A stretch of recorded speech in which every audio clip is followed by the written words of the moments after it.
Olá, meus amigos. Tudo em ordem com vocês aí? Tudo bem?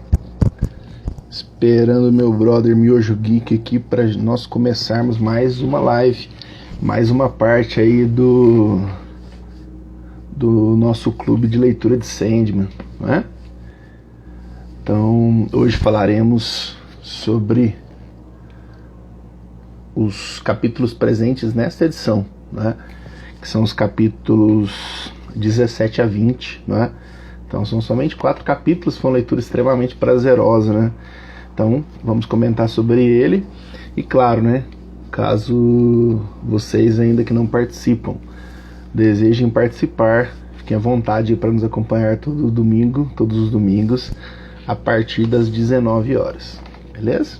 Vou esperar meu brother Miojo Geek aqui, vamos ver se ele vai demorar a aparecer. Oh, claro que não. Aqui. Vamos lá, Miojinho. Boa.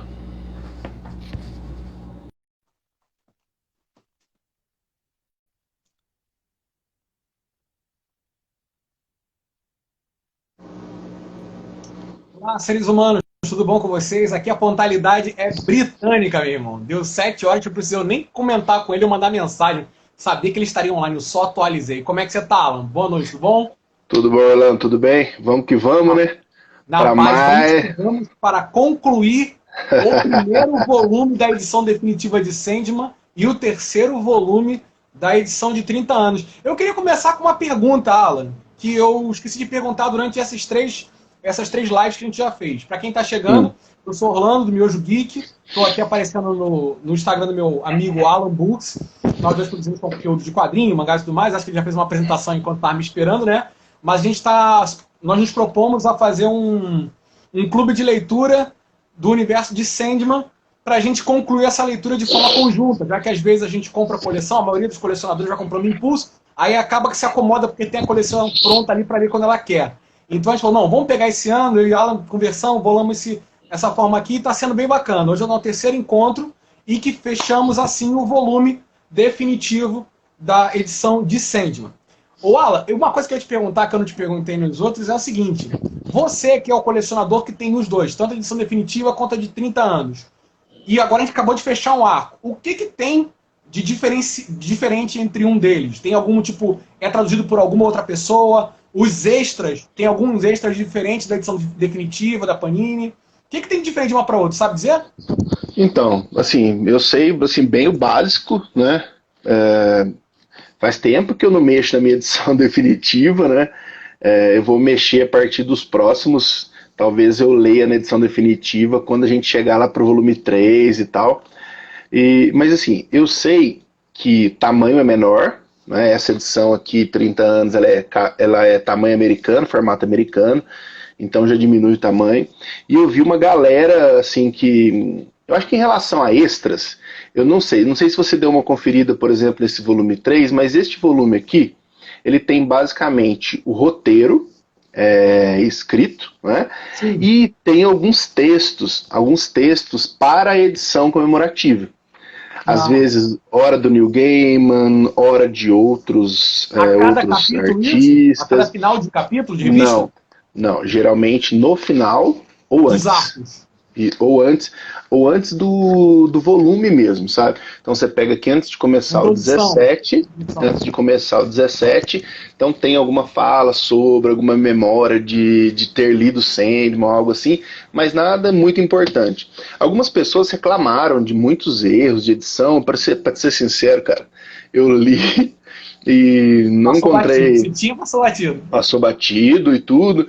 E assim, outras coisinhas que as pessoas reclamam que eu não me importo muito, então nem quero comentar isso aqui, entendeu? Não, Gosta de beleza, ler tá a querendo obra. o foco. Nosso foco é mais no texto mesmo, nas referências e tudo mais. Acho que é a mesma coisa, Orlando. E parecia até que era uma coisa que seria uma leitura bem mais rápida, né? Porque são só 4 capítulos nesse volume. Só que, conforme a gente for avançando aqui, comentando capítulo a capítulo, vocês vão ver que tem uma quantidade de referências absurda, né? E tem muita coisa que eu tô por fora, por exemplo, mitologia grega não é muito meu forte. Você já fez já trouxe algumas referências pra gente de personagens que são citados na mitologia grega. E nesses capítulos agora que finalizam esse arco, também tem algumas inserções dessas referências. Então a gente pode começar. Tá, Orlando, só você perguntando da edição, só queria, cara, destacar. Cara, olha que capa bonita, cara, que essas edições têm, cara. E assim, pra quem leu, claro, tem personagens referência aí durante a história, né? Então, assim, a capa muito, muito bonita, cara. Tem lá, tem assim, o pessoal que procura os erros aí, acaba encontrando mais erros. Mas, assim, eu achei uma ótima edição para ler, principalmente pegar na mão. Eu acho isso que é facilidade, sabe? Então dá para você levar para lá e para cá. Ela é mais tranquila de você abrir aquele calhamaço gigantesco lá que a gente tem, né? Mas, bora lá, Orlando, vamos embora, vamos começar isso aí? Vamos começar pelo capítulo. O nome do capítulo é Calliope. Você quer fazer a introdução aí, Alan? Você que tem essa memória prodigiosa. Eu fiz uma anotaçãozinha aqui para me guiar. Mas você segue aí, eu vou dizendo aqui os pontos aqui que eu anotei que dá para referenciar. Beleza, ó. Esse foi o que eu mais anotei coisa, hein? Porra, cara, por incrível que pareça, tirando o último capítulo do Fachada, que eu pesquisei mais ou menos, eu sei mais ou menos o contexto da história, os outros 3 capítulos eu também fiquei impressionado com a quantidade de referências e de coisas que tem pra agregar na leitura, cara. E eu tava até falando contigo hoje à tarde, que eu te mandei um áudio que eu falei que ia comentar contigo, eu ia comentar lá no final, mas vou comentar logo agora.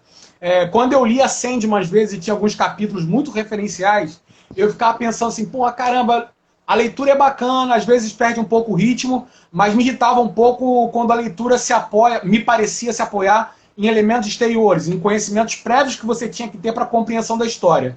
Eu acho que se você ler superficialmente, você vai ter uma leitura da história, uma compreensão ali, você vai entender o contexto que está acontecendo e vai conseguir ler. Pode ser que algumas histórias você ache mais enfadonhas e outras você ache um ritmo sensacional e tudo mais, pegue um monte de referência. Mas, às vezes, isso que eu tinha como uma necessidade de um apoio externo, na verdade era só simplesmente uma falta de cultura da minha parte, uma falta de experiência de algum tipo de literatura que eu ainda não tinha lido, ou uma referência que eu achava que era uma, mas tinha uma anterior, e isso conforme a gente for conversando aqui, a gente vai vendo. Então, foi um fechamento de arco para mim muito interessante. Então, manda ver aí que a gente dá continuidade aí pra gente. Beleza. Eu acho perfeito isso que você falou em relação a todas as leituras, né, que a gente faz. Você pode ler, se divertir também, gostar, mas é óbvio, né, que se você vai um pouquinho mais a fundo, se você mergulha um pouquinho mais a fundo aí, você passa a entender muito mais e passa a buscar mais referências e a obra passa a te encantar ainda mais. Com Sandman, eu acho que para você aproveitar 100% da obra é fundamental que nós busquemos as informações extras aí. Que nós vamos buscar fazer uma pesquisa rápida sobre alguma temática ou outra, porque aí nós começamos a compreender de onde o Gaiman também buscou todas essas referências, né? Já que ele bebe muito de mitologia, de várias mitologias aí, né? E também, claro, do selo da DC Comics, né? Então ele vai buscar diversos personagens aí e encaixar nessa história. Então vamos lá, Orlando. Né, Alan? Deixa eu só ver um comentário sobre isso aí. Ele tá em... Boa noite, Keniel, que é um que volta e meia tá com a gente aí nos bate-papos aí, participando, lendo. O Alan, eu acho também muito bacana porque o Gaiman, ele tá inserido numa cultura, na cultura inglesa, de uma forma que, tipo, as referências que ele usa nesse arco aqui, por exemplo, você, tipo assim, é inevitável que, por mais que a gente não conheça a fundo, por exemplo, a obra de William Shakespeare, não tem como a pessoa passar nessa vida sem ter ouvido falar de William Shakespeare e principalmente ter lido, pelo menos, ou ter lido, ou conhecer uma das inúmeras versões, por exemplo, de Romeu e Julieta. Não tem como você escapar do nome William Shakespeare. Então, você sabe quem ele é, sabe que ele é um dramaturgo, sabe que ele tem uma história meio nebulosa sobre como é que foi a vida dele, quem ele era e tudo mais, mas sabe a importância que ele teve. E é muito interessante porque eu não sei se nessa edição dos 30 anos aí no final, nos extras tem isso, que mostra o Neil Gaiman conversando com um dos artistas que ia ajudar ele a compor, por exemplo, essa história, que vai ser uma das que a gente vai falar um capítulo mais à frente, e ele fala sobre um lugar que ele quer falar especificamente, que é logo no início aquele descampado lá, que ele fala, olha, se você precisar de fotos de referência, a gente está falando de 1989, a gente está falando de uma época pré-internet como a gente tem hoje em dia. Então ele falou, se você quiser referência, você me dá um toque que eu estou a 20 quilômetros, ou seja, o cara está num país onde a história, todos esses elementos até de mitologia, estão ali na vivência dos caras no dia a dia. Não é só um livro que ele vai ler e está distante dele. Ele pode visitar esses lugares assim, tipo, pegar um ônibus ali, 10, 15 minutos, o cara está no lugar, entendeu? Então é muito interessante ver isso também, essa essa fartura de cultura deles ali, e também a possibilidade do alcance disso estar mais próximo deles, né? Aí, dito isso, vamos entrar na história em si. Vamos lá. Esses dias eu estava, conforme a gente vai mergulhando aí na leitura de Sandman, né? Às vezes, quando eu ouço alguém falando sobre Sandman, eu vou dar uma escutada para ver qual é. E alguém esses dias estava comentando que, por exemplo, o Neil Gaiman, quando escreveu Sandman, fez tudo parecer muito encaixadinho, né? Como se ele tivesse tudo na mente antes de escrever, né? Mas que, na verdade, a grande capacidade dele foi exatamente fazer com que as pessoas acreditassem que ele sabia tudo antes de começar a escrever, né? Então, quando você olha os capítulos e faz uma leitura rápida de Sandman, parece que alguns capítulos são deslocados e não fazem sentido estar ali na obra. Mas quando você faz uma leitura mais atenta, o Gaiman deixou ali, né, algum aspecto importante para que a gente compreenda um pouco mais assim, o universo todo que ele criou ali. O primeiro capítulo chama Calliope, né? Então já de cara ele já mergulhou na mitologia grega para trazer essa musa chamada Calliope, né? Uma das 9 musas, né? Ela é considerada musa da poesia, da ciência, ela é musa de um monte de coisas, né? Ela seria aí a filha mais velha, né? A musa mais velha. E é exatamente esta personagem que é central neste capítulo. O que nós vemos é que a Calliope, né, ali no Sandman, uma jovem muito bonita, não é? Ela está aprisionada, né, dentro de um quarto, e ela parece ser fonte de inspiração para um senhor, né, um senhor já de idade bastante avançada, chamado Erasmus Fry.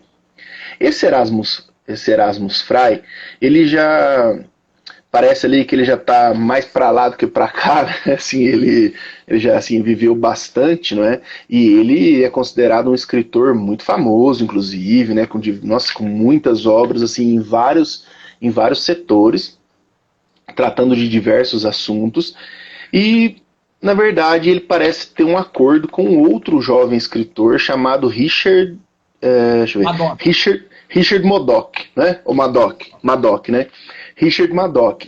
Esse Richard Madoc, ele na verdade está fazendo uma troca com Erasmus Fry, né? E a gente não sabe ainda bem o que é essa troca, mas ele consegue lá uma espécie, é algo que eu me lembrei lembrei da leitura de ter feito isso no Sandman, mas que eu não conheci, que é um tal de bezoar, né?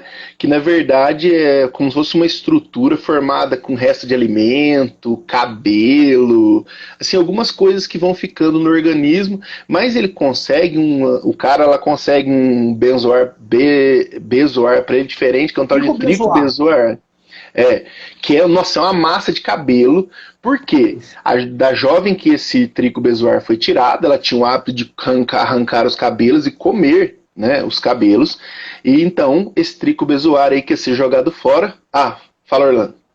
Não, eu ia fazer uma adição sobre isso que você está falando. É interessante porque eu achava que, por isso que é bom a gente ler e pesquisar, né? Quando eu li sobre o bezoar, eu achava que era um dos elementos ficcionais do Sandman, né?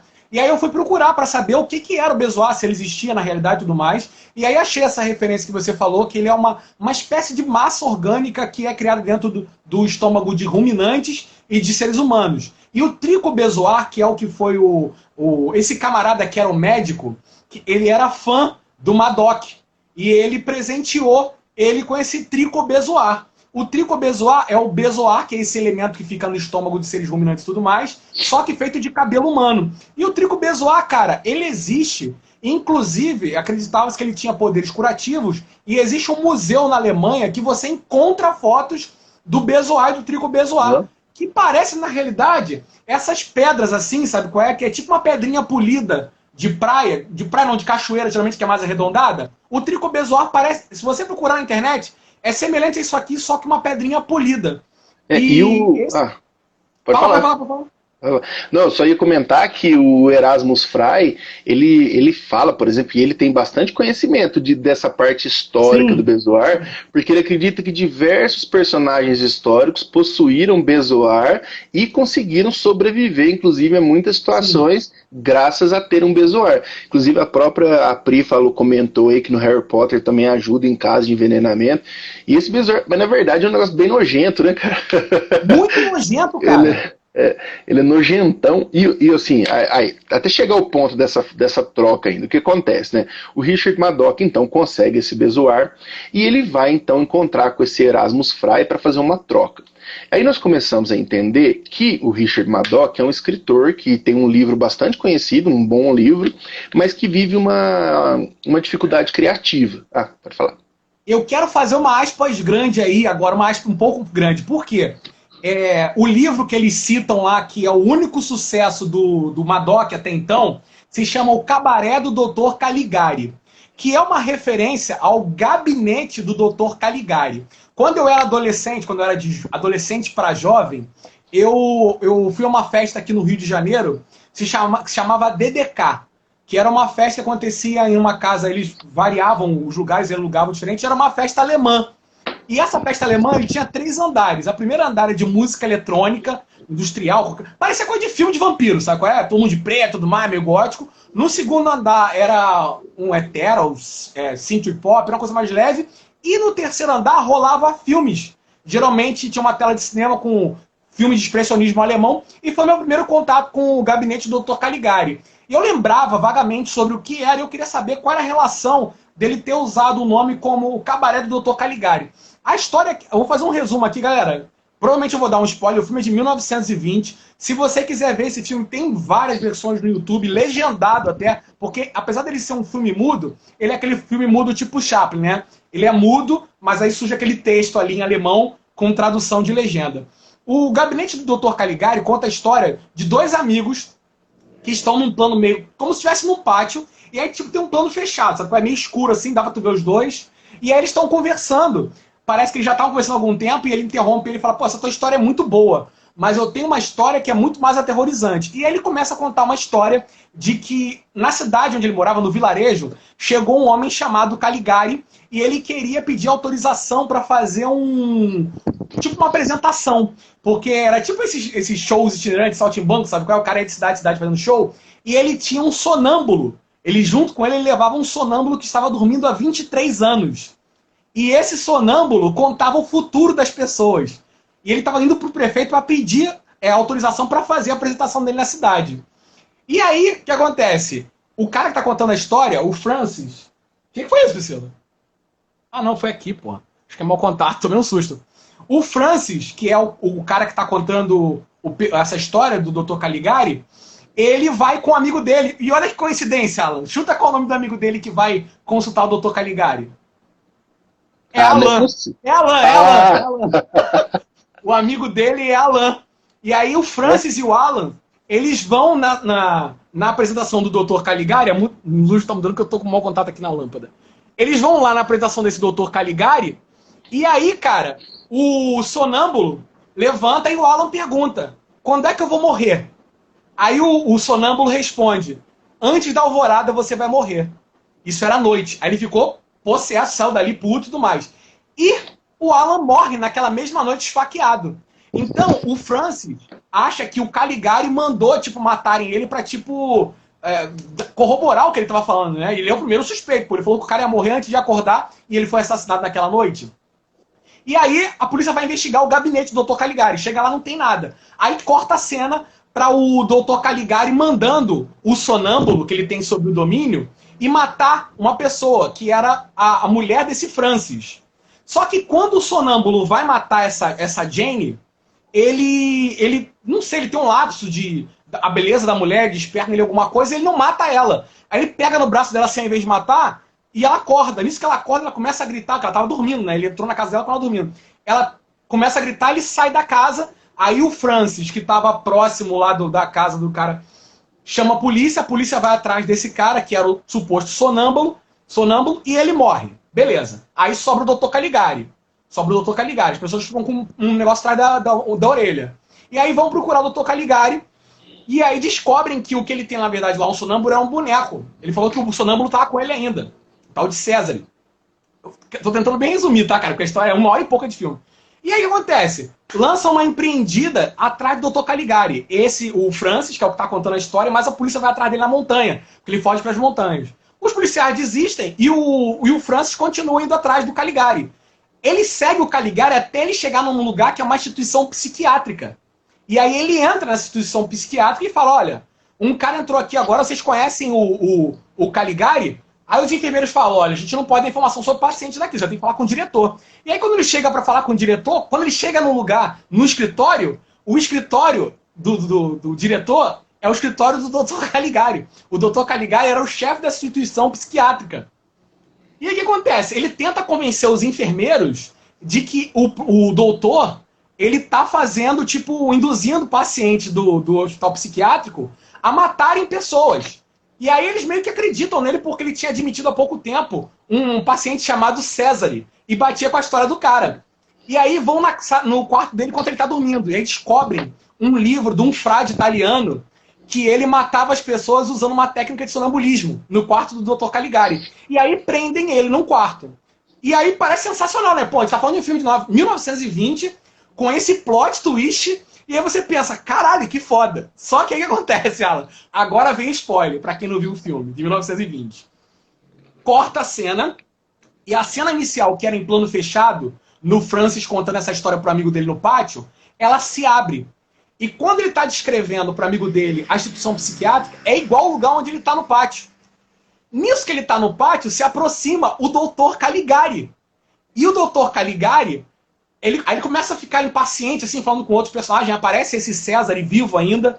E aí o que você percebe, Alan, é que, na verdade, ele é o Dr. Caligari. Ele que está preso numa instituição para pessoas com problemas mentais. O Dr. Caligari é um médico da instituição e ele vai ficar preso no final do filme no mesmo lugar onde esse médico estava, o suposto Dr. Caligari estava preso. E acaba com o Dr. Caligari fazendo carinho nele e falando assim, a gente vai conseguir curar ele. A gente vai conseguir curar ele. Ele acha que ele é um frade do século, não sei o que, do italiano. Então, eu fiz essa aspa gigante para contar essa Caligari. Foi o único livro de sucesso do Madoc, que é o personagem que está tentando sair do ostracismo e ele está tendo um blackout criativo. E daí o Alan segue depois essa aspa gigante aí, que eu só queria fazer esse paralelo entre o único livro de sucesso dele, que era o Cabaré do Dr. Caligari, para esse filme expressionista alemão chamado O Gabinete do Dr. Caligari, de 1920, e que o principal link aí, na verdade, com a história é que o personagem principal, ele era um sonâmbulo, era uma pessoa que estava dormindo há 23 anos. Um outro ponto importante, só antes de você prosseguir, Alan, falando do encontro do Madoc com o Fry, é que o início dessa história que a gente está lendo, a Calliope, ela se passa num período em que o Sandman está aprisionado lá no primeiro arco. Tá? Essa história vai acontecer durante esse período, enquanto ele está preso, e mais pra frente a gente vê o resto. Aí segue aí, Alan. Desculpa fazer essa quebra aí pra contar essa história. Isso. E óbvio, né, que lógico que foi intencional, né, com toda certeza que o Gaiman mandou essa daí, com né, certeza, porque... Com certeza. Mas aí o que a gente vê é o seguinte, o Richard Madoc, vivendo essa crise criativa, ele vai levar esse Bezoar lá para esse Erasmus Fry. Beleza. A gente não sabe ainda o que eles estão trocando, né? A gente só sabe uma parte. E aí, beleza, ele entrega o Bezoar pro Erasmus Fry, que sabe muito bem o que é aquilo. E aí ele cobra, fala assim, agora é a minha parte. E não é que o Erasmus Fry traz de lá a Calliope e agora fala assim, ó, Calliope, agora você tem um novo dono. E ela desesperada, porque então a gente sabe que todo o sucesso desse Erasmus Fry foi graças a Calliope, que era uma musa inspiradora. Só para ter uma ideia, né, na mitologia grega, ela teria sido musa de Homero para escrever tanto a Ilíada quanto a Odisseia. Foi musa Sim. também de Virgílio para escrever a Eneida. Então, é óbvio que ela foi musa numa época onde o maior escritor de todos os tempos ali naquela realidade tinha vivido. Né? Então, essa troca acontece. E Calliope, claro, né, desesperada com aquela situação, ela vai, né, para casa, né, ela é obrigada, porque tem um pacto aí, não é um pacto, tem um ritual que foi feito ali, uma situação que aconteceu no passado, que a Calliope meio que tá presa ali, porque ela sai do rio, né, ela sai do rio das águas, e ela deixa um pergaminho, parece que é um pergaminho que pertence às musas, ela deixa ali para fora. Enquanto isso, vem esse Erasmus Frei à noite, né? E aí ele pega esse pergaminho para ele, queima esse pergaminho. A partir do momento que ele faz esse acontecimento, ele faz esse ato, a Calliope passa a pertencer, assim, entre aspas, a ele, né? Então a Calliope vai para casa do Richard Madoc e, assim, o Richard Madoc ele já vai se mostrar bem escroto, né? E um sujeito que só pensa nele mesmo, e aí que Sandman consegue assim ir de muitos lados, assim, ele consegue caminhar por muitas vertentes. Então logo aí a gente já vê a cena em que a Calliope é estuprada, né? Logo na primeira noite que ela está lá com o Madoc, e é estuprada mesmo, porque ela está chorando, né? Ela está ali inconformada de estar vivendo aquela situação. E passado um tempo quase que imediatamente, o Richard Madoc começa a ter quase uma epifania, né, de tantas ideias que estão surgindo para ele, e ele começa então a escrever de forma muito rápida. Ele vai escrever lá o próximo livro dele, que seria lá um best-seller, né? O problema é que no desespero que a Calliope está, ela vai pedir ajuda. Ela vai pedir ajuda para alguém. E ela pede ajuda. E para mim, não sei se você reconheceu bem as três personagens, as três que apareceram para ela. Porque em todo o tempo que ela esteve nas mãos do Erasmus Frei, ela pediu para muitas pessoas, para muitos seres místicos, para muitas entidades, para muitos deuses, e ela nunca foi atendida. E ela vai, então ela pede, e as três graças aparecem para ela. Dá para ver que são as três graças, que são uma personagem, assim, uma tríade que nós citamos no primeiro e no segundo volume, aí, nas últimas lives, que tem um poder de prever algumas situações, tem o poder de dar algumas dicas sobre algumas situações do futuro. E ela fala para ele, talvez a única pessoa que talvez possa te ajudar seja o Morfeu, seja o Sandman, mas mesmo assim ele não está podendo fazer muita coisa porque ele está aprisionado. Só que aí é interessante que, assim como na live passada nós comentamos de um outro nome do Morfeu, né, um outro nome para o Sandman, que era o Kaiku, agora ele aparece com o nome de Oneiros, né? Então é um outro nome aí para o Sandman, que também é colocado aí como moldador do mundo. Assim, são citados vários nomes, mas ele aparece como personificação de Oneiros. Beleza, ele está preso, mas quando ele consegue romper lá o lacre, lá, aquele selo que o prendia lá no... Pode falar, Orlando. Não, só acrescentar que eu fiz uma anotação aqui, porque eu fui pesquisar para ver se o Oneiros também tinha algum significado. E o Oneiros também é da mitologia, ele é filho de Nix, da noite, e ele é irmão do sono, que é o Hipnos, e o Tânato, que é a morte, e Geras, que é a velhice. Ou seja, e a Nix teve o filho sem fecundação também. O Oneiros, o personagem na mitologia, ele é um personagem que ele nasce sem ser fecundado, de uma virgem, por assim dizer, igual outro personagem muito conhecido que a gente conhece.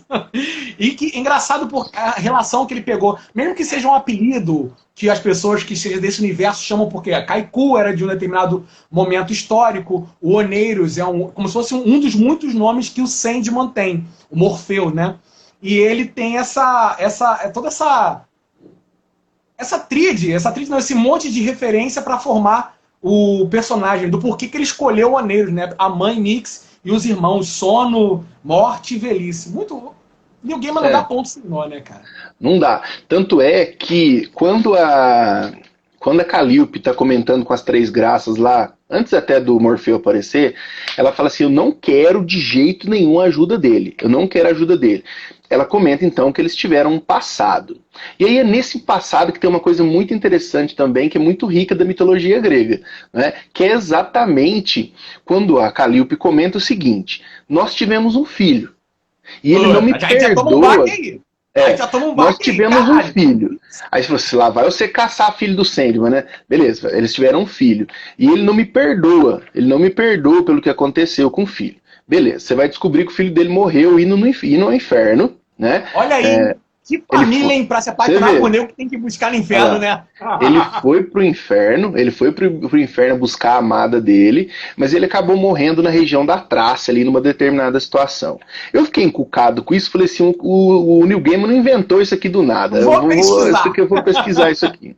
E óbvio, né, que na história de Calliope, né, tem toda essa história aqui, só que com os nomes corretos da mitologia, né?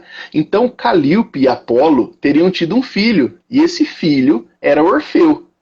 Orfeu é um personagem mitológico muito conhecido exatamente porque ele porta uma lira, né? Então ele assim, ele lógico que deve ter dado talvez essas características da mãe, mas o fato de ele tocar a lira gera assim, um aspecto encantador para tudo.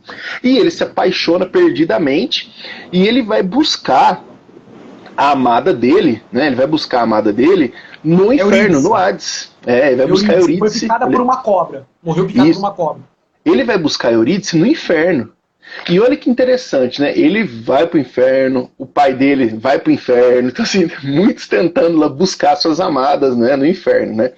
E isso que você falou do negócio da relação que ele tem com a música, ela, em 2 momentos, ela tem também a referência da música. Primeira é que quando Eurídice morre picado por uma cobra, ele começa a entoar cânticos de lamento. E entristecem os deuses, que os deuses sugerem a ele, por que você não vai no Hades e tenta convencer Hades e Perséfone? E aí ele desce ao Hades novamente, ele entoa uma canção, através da música, ele meio que firma um pacto ali com Hades para libertar Eurídice do inferno. Só que com uma condicionante. Segue aí, Alan. Então, nessa questão da ida do Orfeu para o inferno, ele, na busca por Eurídice, ele acaba deixando o inferno, mas ao mesmo tempo ele não deixando o inferno da forma que ele queria, não é? Se eu não me engano, ele tinha que deixar o que lá, Orlando? Não, a história é a seguinte, a condicionante que o Hades colocou para ele é o seguinte: você vai levá-la, só que você vai à frente dela e só quando você chegar em casa, você pode olhar para ela, você pode olhar para trás. Aí existe uma divergência histórica a depender de quem está contando essa história. Assim como existem alguns segmentos históricos que dizem que o Orfeu é filho de Apolo e Calliope, tem outras que falam que ele é filho de Calliope, mas não cravam quem é o pai. Então, pode ser essa brecha que o Neil Gaiman pegou para colocar o pai como Morfeu. E aí o que acontece é que tem 2 histórias. Uma é simplesmente que ele olhou por distração, e a outra é que nessa partida do Hades para a região terrena, ela tropeçou e falou Orfeu. E na interjeição Orfeu, ele olhou para trás. E aí quando ele falou Orfeu e ele olhou para trás, ela voltou para o inferno e não podia mais voltar. E aí ele volta para Trácia, desacreditado em todos os deuses, a não ser em Apolo, que em algumas versões era o pai dele, era o único que ele continuava adorando, que era o Sol. E aí ele morre nessa... Tu quer falar, Alan? Tu lembra como é que ele morre? Não, vai que vai. Pode mandar. Ele morre no templo de Dionísio, que a depender também, se for a mitologia romana, é o deus Baco. Quem mata ele são... O que acontece? Ele vai ao templo de Dionísio para prestar adoração a Apolo. As adoradoras de Baco, que eram conhecidas como adoradoras muito loucas e, tipo, desvairadas, ficam meio enciumadas e meio puta porque eles foram no templo de Dionísio, ou Baco, na mitologia romana, para adorar a um deus que não fosse Baco ou Dionísio, e aí estripam ele, matam ele estripado, enterram em vários lugares da Grécia. E esse é o fim de Orfeu, e é por isso que quando a Calliope fala que eles tiveram um filho, e fala sobre... Ela cita também, se não me engano, que ele foi morto na Trácia por algumas desvairadas. Ou coisa são as Mênades. Isso, até anotei aqui o nome das meninas aqui. Eu só não sei onde é que foi, mas é isso aí. O fato é que, assim, a gente precisa entender que, por mais que a gente tá falando aí na mitologia grega, o fato dele ir ao Hades buscar a amada dele, é diferente, por exemplo, da crença cristã ir ao inferno buscar alguém. Né? Então o Hades, ele é simplesmente o mundo dos mortos, né? Ele é um mundo ali de uma coisa de passagem. Ele não fica com os demônios lá que nem a gente vê no inferno, a descrição do inferno, as pessoas sofrendo ali no inferno. Mas de qualquer forma, somente o senhor do mundo inferior tem poderes ali, que é o Hades, né? Então não é casa da sogra nem nada disso, não é esculacha, cada um na sua, né? Então cada um cuidando da sua parte. Eu achei assim muito bonito, por sinal, né? E a menção, né? Então o Gaiman trazendo mais uma referência da mitologia, dessa vez ainda da mitologia grega, colocando aí na sua família. E aí a gente vai percebendo, né, que que o Morfeu também era, o bicho não era fácil, né? O bicho não era fácil. Então, ele sempre que podia Mulherengo, ele para dizer o mínimo, né? vai dizer o Mulherengo. E o mínimo, filho né? tem quem puxar, né? Porque depois, como a gente viu nas lives anterior, o pai também teve um probleminha que a mulher foi parar no AIDS e o pai foi lá para buscar também, filho. Então, uma parada de família. Então, assim, o game ele criou um universo assim muito bonito para isso. Ele criou uma ambientação muito bonita para esse capítulo, assim, num princípio bastante sombria, bastante incômoda, mas que tem uma história por trás muito bonita, por sinal. Então, quando o Gaiman ele foge do aprisionamento, quando o Gaiman foge, quando o Morfeu foge do aprisionamento dele, ele vai imediatamente, o primeiro local quase que ele vai é para Calliope. E aí ela percebe que ele está mudado. Assim, na hora que ela o vê, ela percebe que ele está mudado. Então, o cativeiro, o tempo, por mais que eles sejam eternos, né, eles sejam perpétuos, produziu algumas mudanças nele. Então parece que ele perdeu um pouco daquele ímpeto ansioso, desesperado que ele tinha, e ele estava mais sereno, ele estava mais tranquilo, né, em relação a tudo que aconteceu com eles no passado. Né? E ele então chega para o Madoc e fala assim: você quer ideias? Você está carente de ideias? Então, porque ele chega na casa do Madoc. Quando o Madoc chega. O Madoc, nesse meio tempo que a gente já conversou aqui, o Madoc estourou. Ele tá com uma musa ali inspiradora, então ele tá produzindo pra caralho. Os filmes dele, os livros sendo adaptados para cinema, tá com uma soberba absurda. Ele tá por cima da carne seca. E nesse meio tempo, o Sandman, que tava aprisionado lá no primeiro arco que a gente viu, ele se liberta. E aí, quando ele sabe que a Calliope está aprisionada e que já foi uma paixão dele, onde eles tiveram um filho, afinal de contas, ele vai na casa do Madoc, onde ela está. Ele sabe que ele não pode simplesmente libertá-la, porque, como o Alan falou, ela está presa por um rito, por um ritual. E aí ele chega lá, o cara chega em casa, toma aquele susto com aquele cara que parece o Ramone, o Joey Ramone gótico, né? Que o Sandman parece o Joey Ramone gótico. E aí chega lá e fala pra ele: meu camarada, você tem que libertar a Calliope. Tipo assim, o cara sem medir palavras, sabe como é que eu vou liberar a Calliope e tal, não sei o quê. Não, mais um aninho aí, mais um aninho assim, pra me organizar. Por que tu quer um aninho, meu irmão? Ah, não, porque, porra, na minha música inspiradora ele falou. Aí foi o que o Alan falou, ele fala: então o teu problema é inspiração, você tá precisando de inspiração? Tá, beleza. E some, o Sandman some. E aí o cara vai viver, o Madoc vai viver um dia como outro qualquer. Vai pra rua comprar um jornal e, mano, Alan, eu vou te falar, eu não sei qual é o tipo assim, o Sandman, irmão, quando ele tá puto, quer se vingar, ele se vinga daquele jeito. Como a gente viu lá no primeiro arco, o Eterno Despertar daquele cara foi uma das vinganças que ele fez, o Eterno Despertar, que é o pesadelo dentro do pesadelo, dentro do pesadelo, o cara nunca morre. Ele acha que morreu, teve uma noite desgraçada, acorda, e na verdade descobre que ele é dentro de um outro pesadelo, e é um pesadelo eterno. Eu não sei se é pior o Eterno Despertar ou o que o Sandman faz, porque como o cara falou que o que ele precisava era inspiração, o Sandman, mano, ele manda uma enxurrada de informação na cabeça do cara, que o cara tá na rua, ele fica sobrecarregado. E é muita informação chegando e ele não quer perder aquilo. Então ele começa a ficar desesperado na rua e começa a escrever na parede com os dedos dele, ao ponto do dedo chegar quase no osso, de carne e sangue, tentando escrever, lembrar do que ele tá vindo de fluxo de ideia, e quem encontra ele é o cara lá do início do capítulo, que é o médico que deu o Bezoar pra ele, que leva ele pra casa e começa a cuidar das feridas. Aí ele fala: cara, não tô aguentando. Vai na minha casa, tem uma mulher lá, liberta aquela mulher. Quer continuar daí, Alan? No que, assim, e essas ideias, é uma enxurrada de ideias mesmo, que, imagine só, né, gente, eu não sei, alguma doença psiquiatra, assim, que deva ter alguma coisa parecida, mas é como se você estivesse escutando voz na sua cabeça sem parar a todo momento, trazendo referência de tudo quanto é lugar, e ele, lógico, querendo registrar tudo aquilo, e ele passa por uma crise gigantesca, até bem trash mesmo, quando mostra ele com as mãos todas espedaçadas, porque ele não consegue mais nada, fazer nada com as mãos, já que ele usou o próprio sangue para escrever nas paredes, para registrar. Então, quando aquele médico que arrumou o Bezoar para ele vai lá na casa, ele simplesmente, ó, fala assim, ó, ele falou assim que você tá livre. Aí, na verdade, na hora que ele vai chegar, ele nem fala com ela. Ele só olha a janela, assim, a luz que entra no quarto que ela ficava, e ela não está mais lá, e corta, então, pro Morfeu falando com a Calliope, né?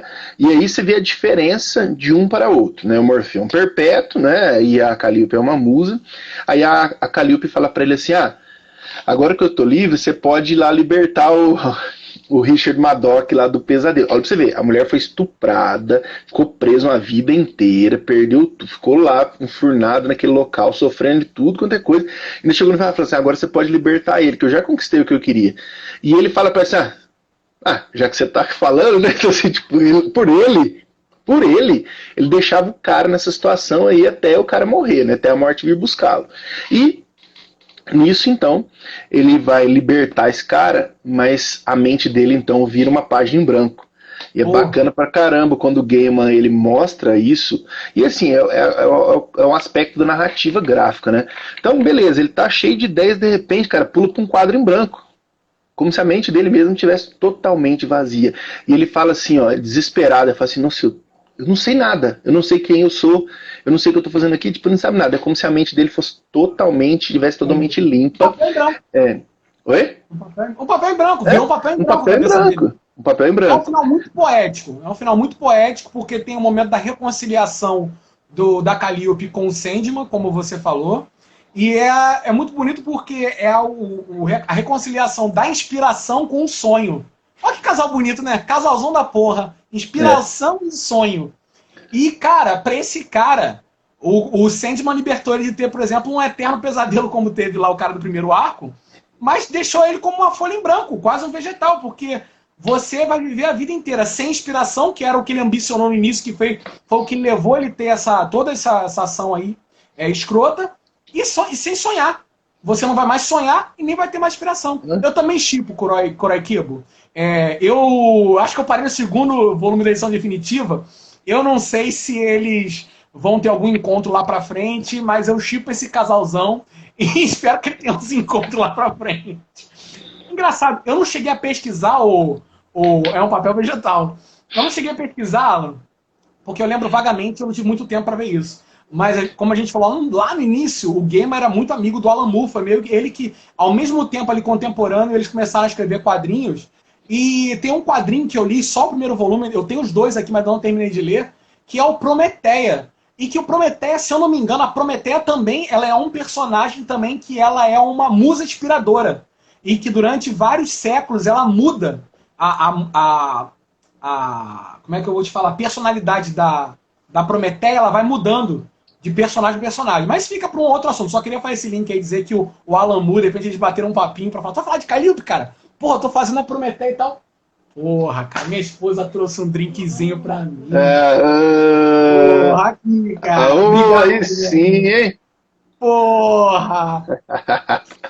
Orlando, mas é óbvio que assim, essa amizade deles aí, os caras deviam trocar muita informação, conversar sobre muitas coisas, mesmo porque você pega assim, o tipo de obra que o Moore escreveu, o tipo de obra que o Gaiman escreveu, tá repleto de muitas referências mágicas, de muitas referências filosóficas, de muitas referências aí da literatura fantástica. Né?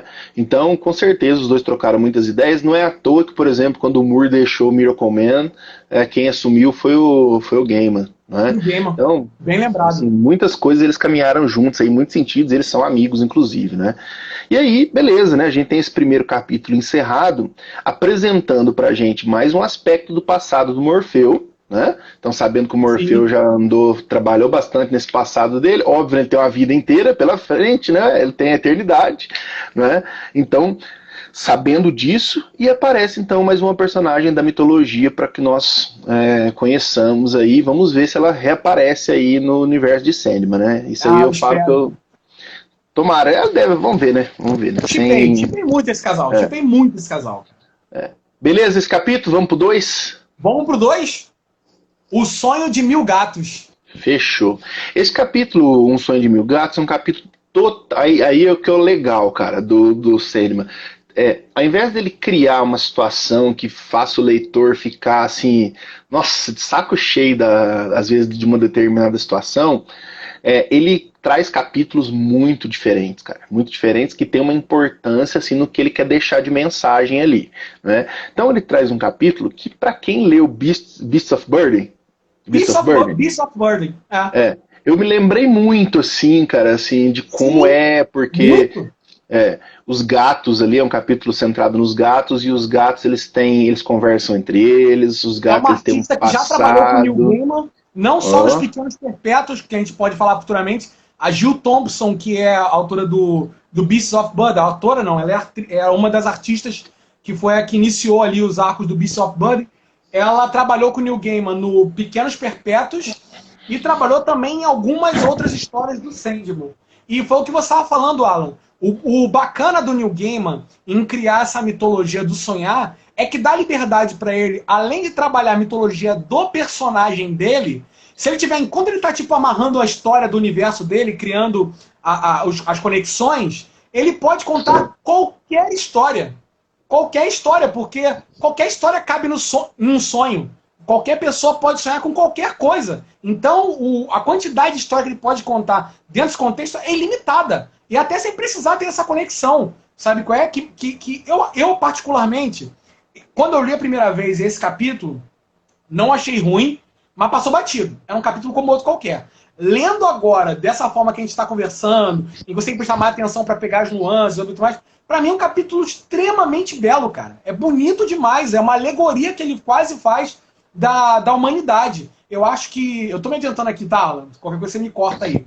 Eu acho que ele se adiantou não. Ele fez uma escolha muito acertada, porque a história, ele vai falar... Essa história poderia ser contada usando qualquer animal. Qualquer animal. Mas ele escolheu o gato que, no imaginário popular, é um bicho que ele é individualista, ele é egoísta, ele é um personagem que ele é independente. Isso no imaginário popular.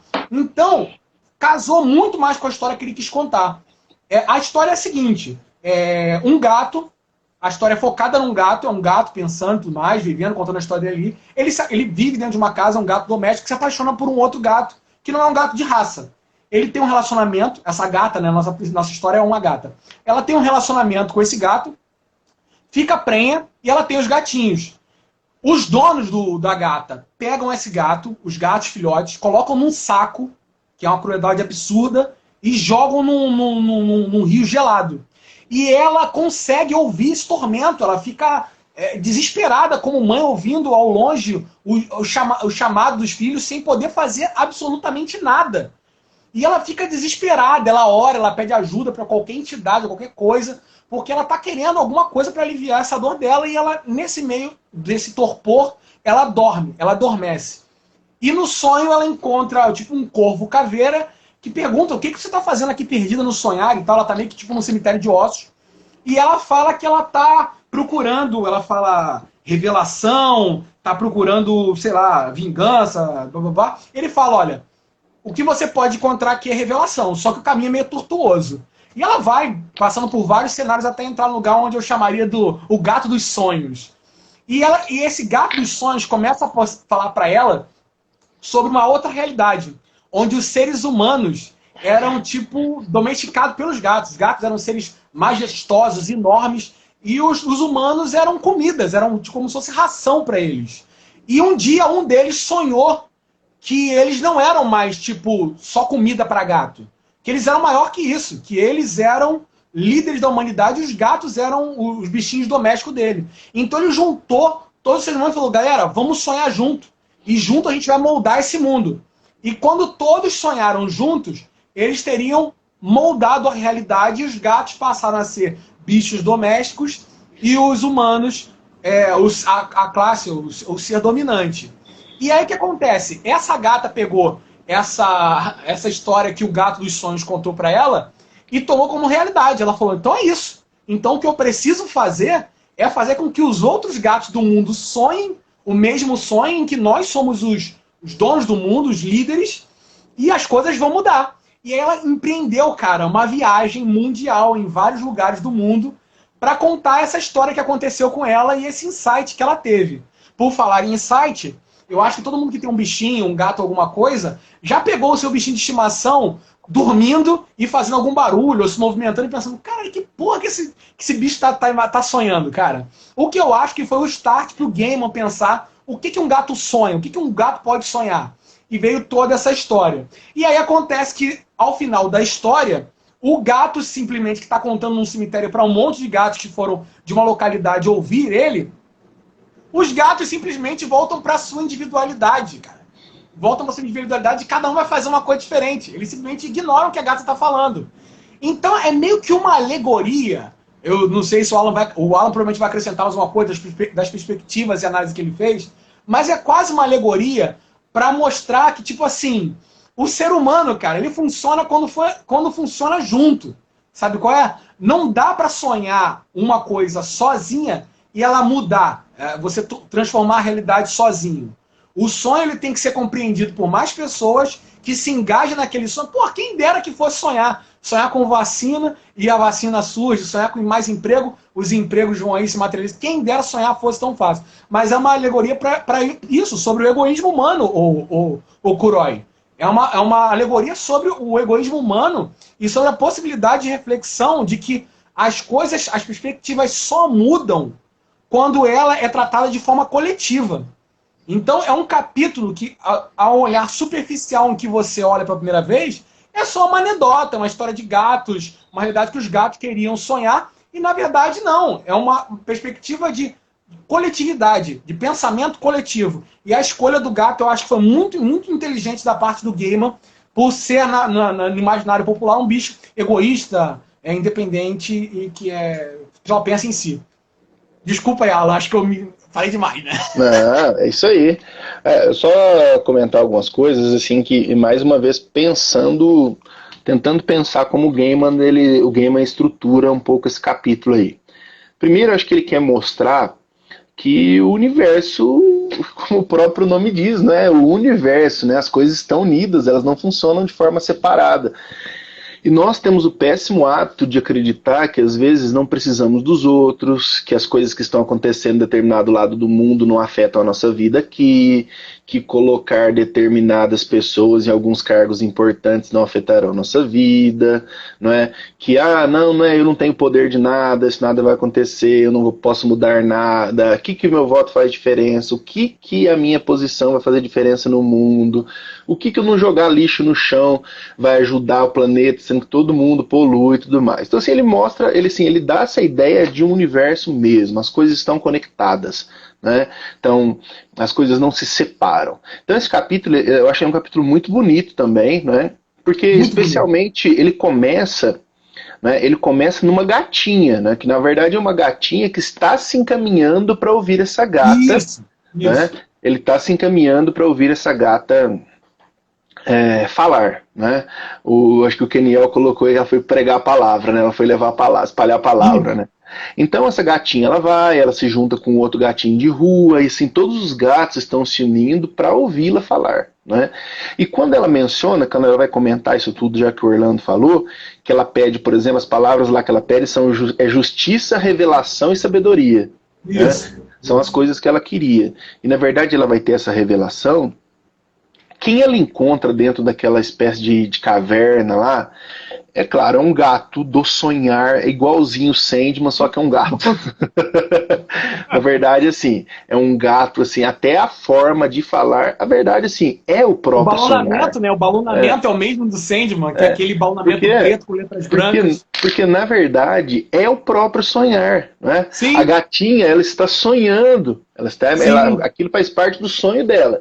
Então, na verdade, que no sonho dela ali é como se o Morfeu estivesse falando para ela aquelas coisas, né?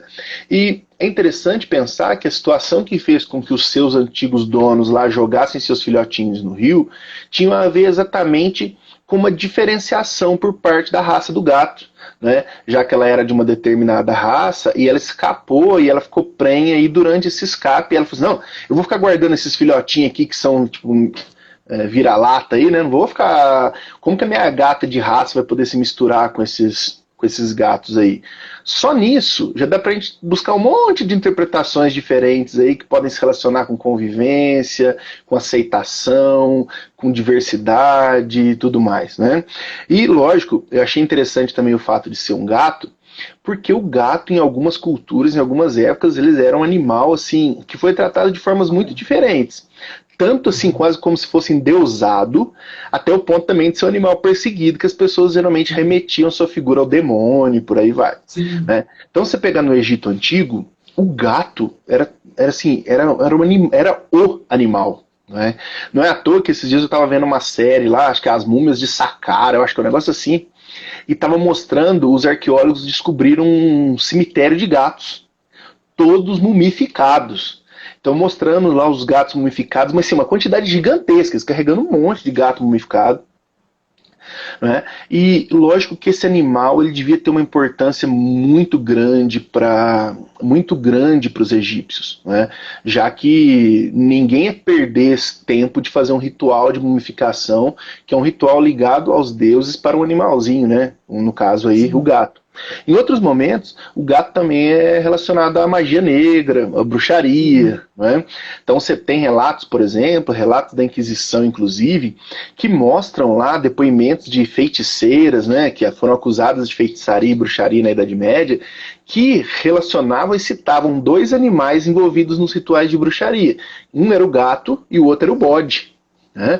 Então, muitas referências desses animais. E além disso, outras referências assim, em livros, em filmes e mais uma série de coisas que mostram o gato como um ser vivo que vê coisas que nós não somos capazes de ver. Né? Então, se eu ver um gato arrepiado na minha frente aí, dar um pulo, eu fico meio cabreiro, né? Então, se o gato, se ele vê coisa que eu não sou capaz de ver... no cantinho da sala, olhando assim o teto. Se ele vê coisa que eu não sou capaz de ver, já é sinistro já pra mim, não é? Então, assim, é o gato capaz de ver coisas e, lógico, né? Ele explora essa questão toda mitológica acerca do animal, acerca desse felino aí, e traz pra gente uma história muito bonita, na qual ele joga no colo da humanidade a culpa de tudo aí que está acontecendo. Por quê? Quando ela está sonhando que os gatos eram... Na verdade, ela sonha que os gatos estão no lugar dos humanos. Né? E inclusive, como você falou, Alan, isso é só para fazer um adendo ao que você falou, que o gato ele tem esse lance do olhar do gato, né? A forma como o gato do sonhar transmite para ela o pensamento, a visão do que ele está querendo falar, é justamente falando para olhar nos olhos dele. E tem esse lance também da visão do gato, né? Da forma... Tem uma crença, inclusive, que você olha para o fundo dos olhos do gato, você consegue ver, tipo, sei lá, a tua morte, ou coisa do gênero. Eu tenho um gato aqui em casa, a única coisa que eu vejo é só fofura, com aqueles olhinhos finos e mordida na minha perna. Mas você já sabe, né? Se você estiver atrás do seu gato arrepiar e dar um pulo pro lado, fica esperto que alguma coisa está acontecendo de errado, né? Então, é lógico que ele joga na humanidade, né? A culpa de tudo na humanidade, já que os homens, assim, a hora que ela acaba de sonhar, ela volta para a realidade, ela sabe que os homens estão naquela posição, né? Então são os homens aí que têm... Então, vamos pensar assim, no topo da cadeia evolutiva, então são os homens que têm toda uma responsabilidade aí pela manutenção do nosso próprio mundo, né, do mundo que nós vivemos, e claro, né, uma permanência coletiva de universo, né, porque talvez se tivesse na mão dos animais as coisas seriam bem mais simples, né, mas não, está na mão de outros animais, que somos nós, que não somos tão simples assim. Né? E esse capítulo aí termina assim, com a gatinha acordando, ela está sonhando na verdade, ela está sonhando em frente à lareira. E aí a mulher fala assim, nossa, ela está sonhando, será que ela está sonhando? Ah, e gato sonha, né? Tipo, e gato sonha. E ela está lá bem sonhando com as coisas que ela queria que acontecesse. Então é um capítulo muito bonito, né? Que muito mostra, bonito. Encaixa o universo do sonhar aí em outras vertentes que a gente não pensava, né? Animal, né? Botar um animal e tal. E eu acho que o final do... Foi vendo o final desse capítulo que eu pensei, porra, eu acho que o final foi o insight que o Neil Gaiman teve para fazer toda a história. Ele provavelmente tem, ou em algum momento, ele já viu um bichinho dormindo, se mexendo e pensou, caramba, com que bicho sonha? E aí, na minha cabeça, né? Isso não está escrito num extra nem nada. É um insight, é um pensamento que eu tive baseado em coisas que a gente conversa. Eu e o Priscila, a gente está aqui, eu vejo de repente o gatinho está sempre dormindo de barriguinha para cima, tranquilão, tá deitadinho de uma forma que tá mexendo a patinha e tudo mais. Você pensa, caramba, tá tendo um pesadelo, tá tendo um sonho. O que que tá passando na cabeça dele? Fora os milhões de vídeos que tem na internet de gato fazendo arruaça dormindo, né? Por isso eu também falou também com o apontamento que os gatos são considerados também os guardiões das portas dos infernos e tudo mais. Eu fui conferir aqui, né? Silmara, é o seguinte, a gente está no terceiro arco. Hoje, a gente está fechando a primeira edição do volume definitivo, que está aqui em cima. Acho que eu vou tirar aqui. Esse aqui, ó, a edição definitiva, que é esse calhamaço aqui. Hoje a gente está fechando a nossa terceira live, em que nós estamos comentando capítulo a capítulo. E hoje, esse aí que o Alan está mostrando é a edição de 30 anos, que fecha essa edição do que a gente está...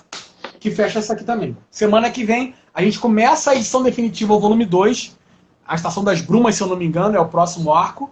E a gente vai falar um pouco de mais disso no final. Mas, enfim, se você estiver lendo, Silmar, eu te aconselho a... Terminou de ler um arco, vê a nossa primeira live. Terminou o segundo arco, lê a segunda live. Eu acho que para quem está fazendo esse esquema, vai gostar, porque vai ver um papo bacana de duas pessoas que leram. Algumas coisas eu pesquei, outras coisas o Alan pescou. Alan tem uma memória... Meu irmão, eu tava comentando com a Priscila aqui hoje, ele tem uma memória formidável, que é totalmente meu avesso, tem que anotar a porra toda, senão eu esqueço. E fora isso, o Alan dá aula, né? É um professor que tem toda uma didática para explicar as coisas. Então, eu acho que você vai curtir, Silmar. Acompanha aí, tenta alcançar a gente para domingo que vem você já chegar junto com a gente e compartilhar aqui suas ideias. Se quiser participar, inclusive, poder solicitar aí a cada 2 capítulos, a gente abre aqui para quem quer participar. Então, terminamos mais esse capítulo. Orlando, eu fui só conferir lá no finalzinho, o gatinho tá deitado na cestinha, assim, batendo as mãozinhas, batendo a patinha, né? Aí ela fala assim, ele deve estar sonhando que tá caçando alguma coisa. Mal sabia eles que ela tava sonhando que tava caçando os humanos, né? Principalmente que lá no sonho, ela fala que ela fala que o sabor dos humanos é bem melhor. E o ratinho, naquela época, lá era muito pequenininho, era um tiragosto muito pequeno para eles. E aí, Alan, meu camarada, a gente vai para um capítulo 10, que se chama Sonho de uma Noite de Verão, que é um título de uma das peças de William Shakespeare, que a gente conversou lá no início falando sobre ele, e que quando eu li a primeira vez e a segunda vez, eu achei essa história um saco, meu irmão. Um saco. Só que o que acontece? Eu não estou lendo por ler dessa vez. Dessa vez estou aqui todo domingo batendo papo com meu amigo Alan. E nós já conversamos sobre, por exemplo, um arco que era o Homens de Boa Fortuna, que foi no nosso episódio anterior, se eu não me engano, né, Alan? O Homens de Boa Fortuna, eu acho, comentamos isso, o arco anterior, Casa de Bonecas. Aconteceu a história Homens de Boa Fortuna. No Homens de Boa Fortuna, o Sandman aparece durante um momento da história e faz um pacto com um ser humano que falou que morrer era só uma convenção social. Ele falou, então beleza, a gente vai fazer um pacto aqui, a cada 100 anos a gente vai se encontrar nessa taverna e a gente vai conversar sobre o que você está achando disso. E a gente já comentou sobre isso no arco no capítulo, no episódio passado, a gente comentou sobre toda essa história do Homens de Boa Fortuna. Acontece que o Homens de Boa Fortuna tem um link total com essa história que a gente vai começar a falar nesse capítulo. Por quê? No Homens de Boa Fortuna, num desses saltos de 100 em 100 anos, o Sandman encontra com esse camarada dele que ele fez um pacto, e ele tá meio ouvindo meio que de fofoqueiro, uma história que tá acontecendo no canto, com o Will e um tal de Kip, que era o Christopher Marlowe. O Christopher Marlowe, simplesmente, ele foi o cara que renovou o teatro. Sabe? Ele fez a renovação do teatro, que posteriormente o Shakespeare meio que seguiu. Tanto é que a história do Shakespeare é meio conturbada, porque não tem muita biografia ou relatos do que ele fez em determinada época da vida dele. Então, se especulou no início que o Marlowe, inclusive, era o Shakespeare. Era tipo um pseudônimo que ele usava. Mas conforme os registros históricos, a gente sabe que não é isso que aconteceu, porque o Marlowe morre com 29 anos e o William Shakespeare vive até os 52 anos e tem uma vasta bibliografia até certo ponto sobre essa vida dele. E quando eles estão conversando nessa taverna, que o Sandman está ouvindo, o William Shakespeare, que ainda não é o William Shakespeare, ele está mostrando para esse Marlowe a primeira história, a primeira peça de teatro, porque o William Shakespeare até então era um ator de teatro, e ele está mostrando para um amigo dele, Marlowe, que meio que dá uma lida ali, meio que dá uma tirada, tipo assim, porra, fala, caralho, tô lendo aqui o primeiro texto e, cara, tá ruim, cara. E aí ele fala, pô, mas caramba, eu daria tudo pra escrever, cara. Eu quero escrever, eu te admiro pelo Fausto que você escreveu. E aí vem a primeira referência. Quando ele fala sobre o Fausto, eu lembro que quando eu era garoto, um dos livros que eu li, que se chamava Fausto, ele tinha sido escrito pelo Goethe.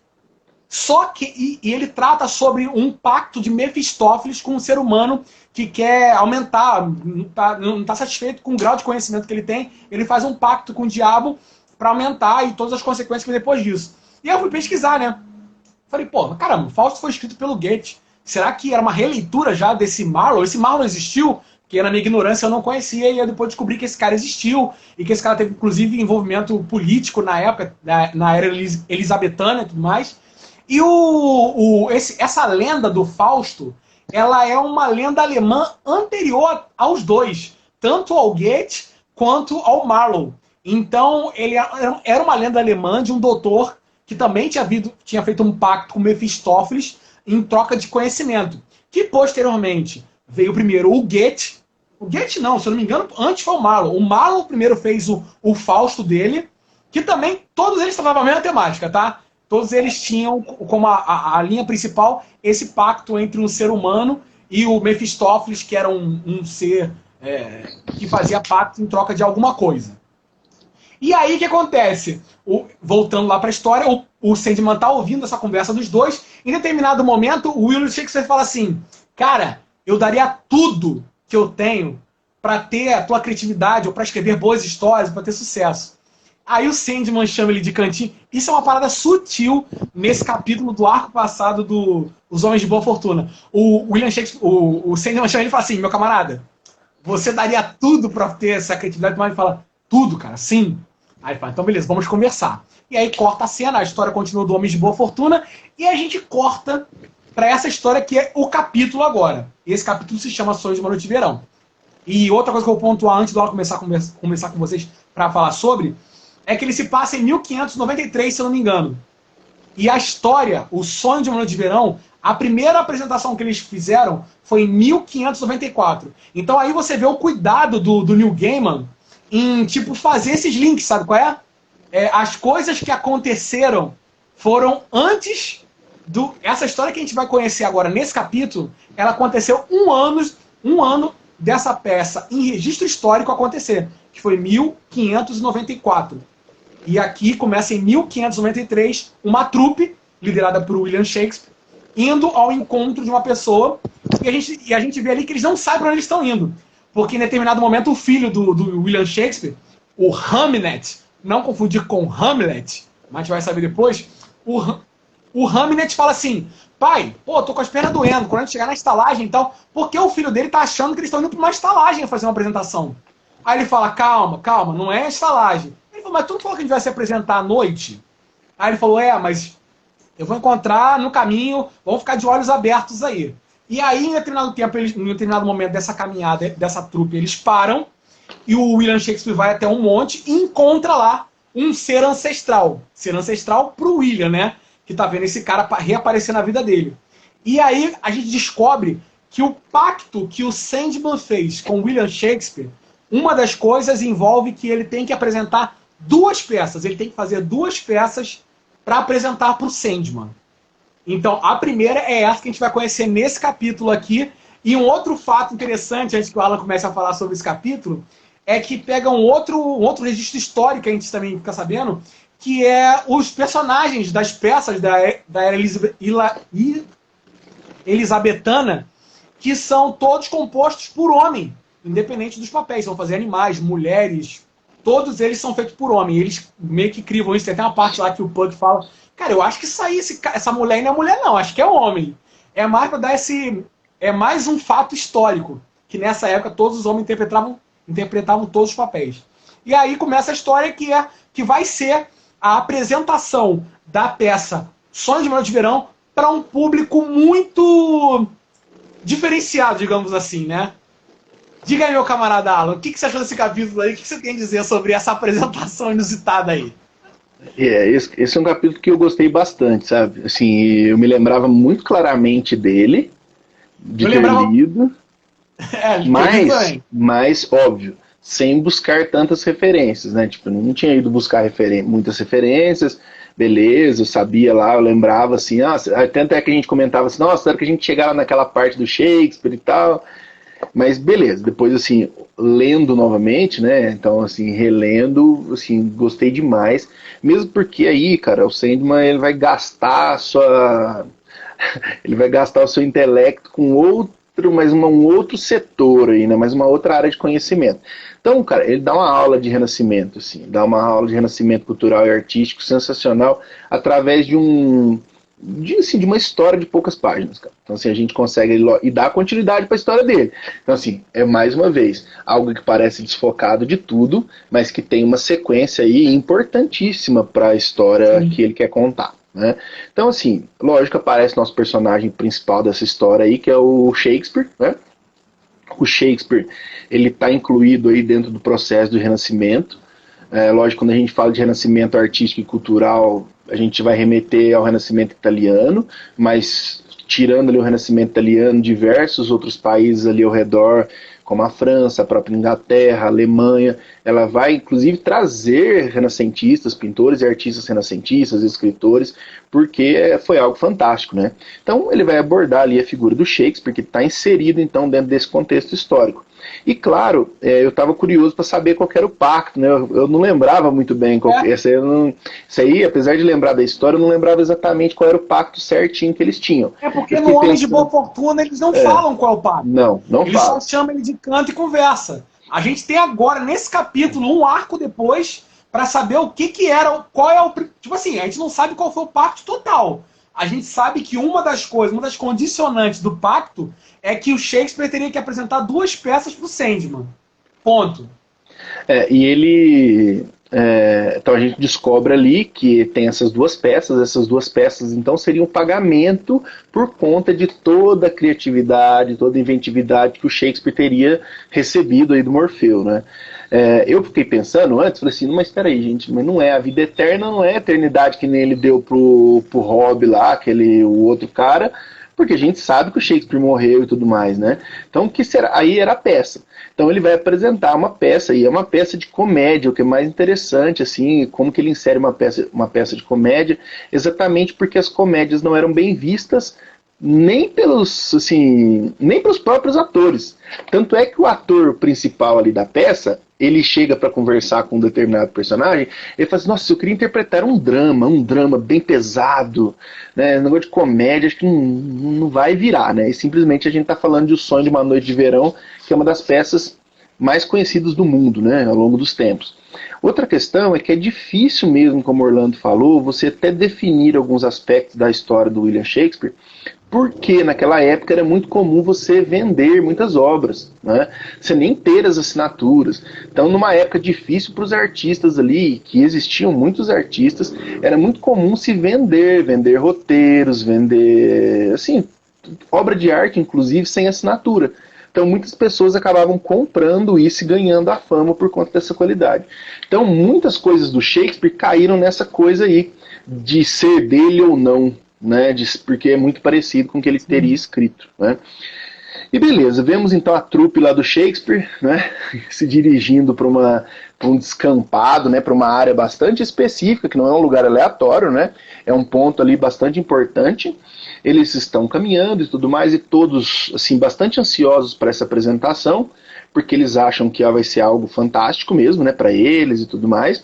E a hora que eles param naquele determinado descampado, ele fala assim, a peça vai ser aqui. Todo mundo dá risada, fala, não, quando vai fazer peça aqui, não, daqui a pouco vai começar a chegar a nossa plateia, nosso público, né?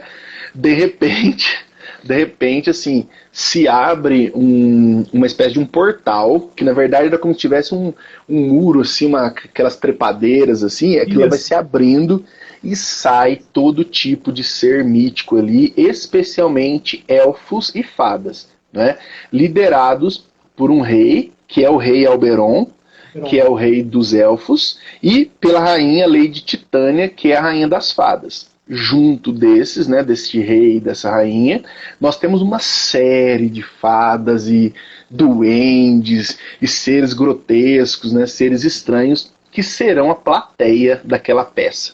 mais ninguém. Então os únicos seres humanos mesmo ali que vão estar assistindo a peça, aliás, assistindo não, que vão estar ali são os próprios atores, né?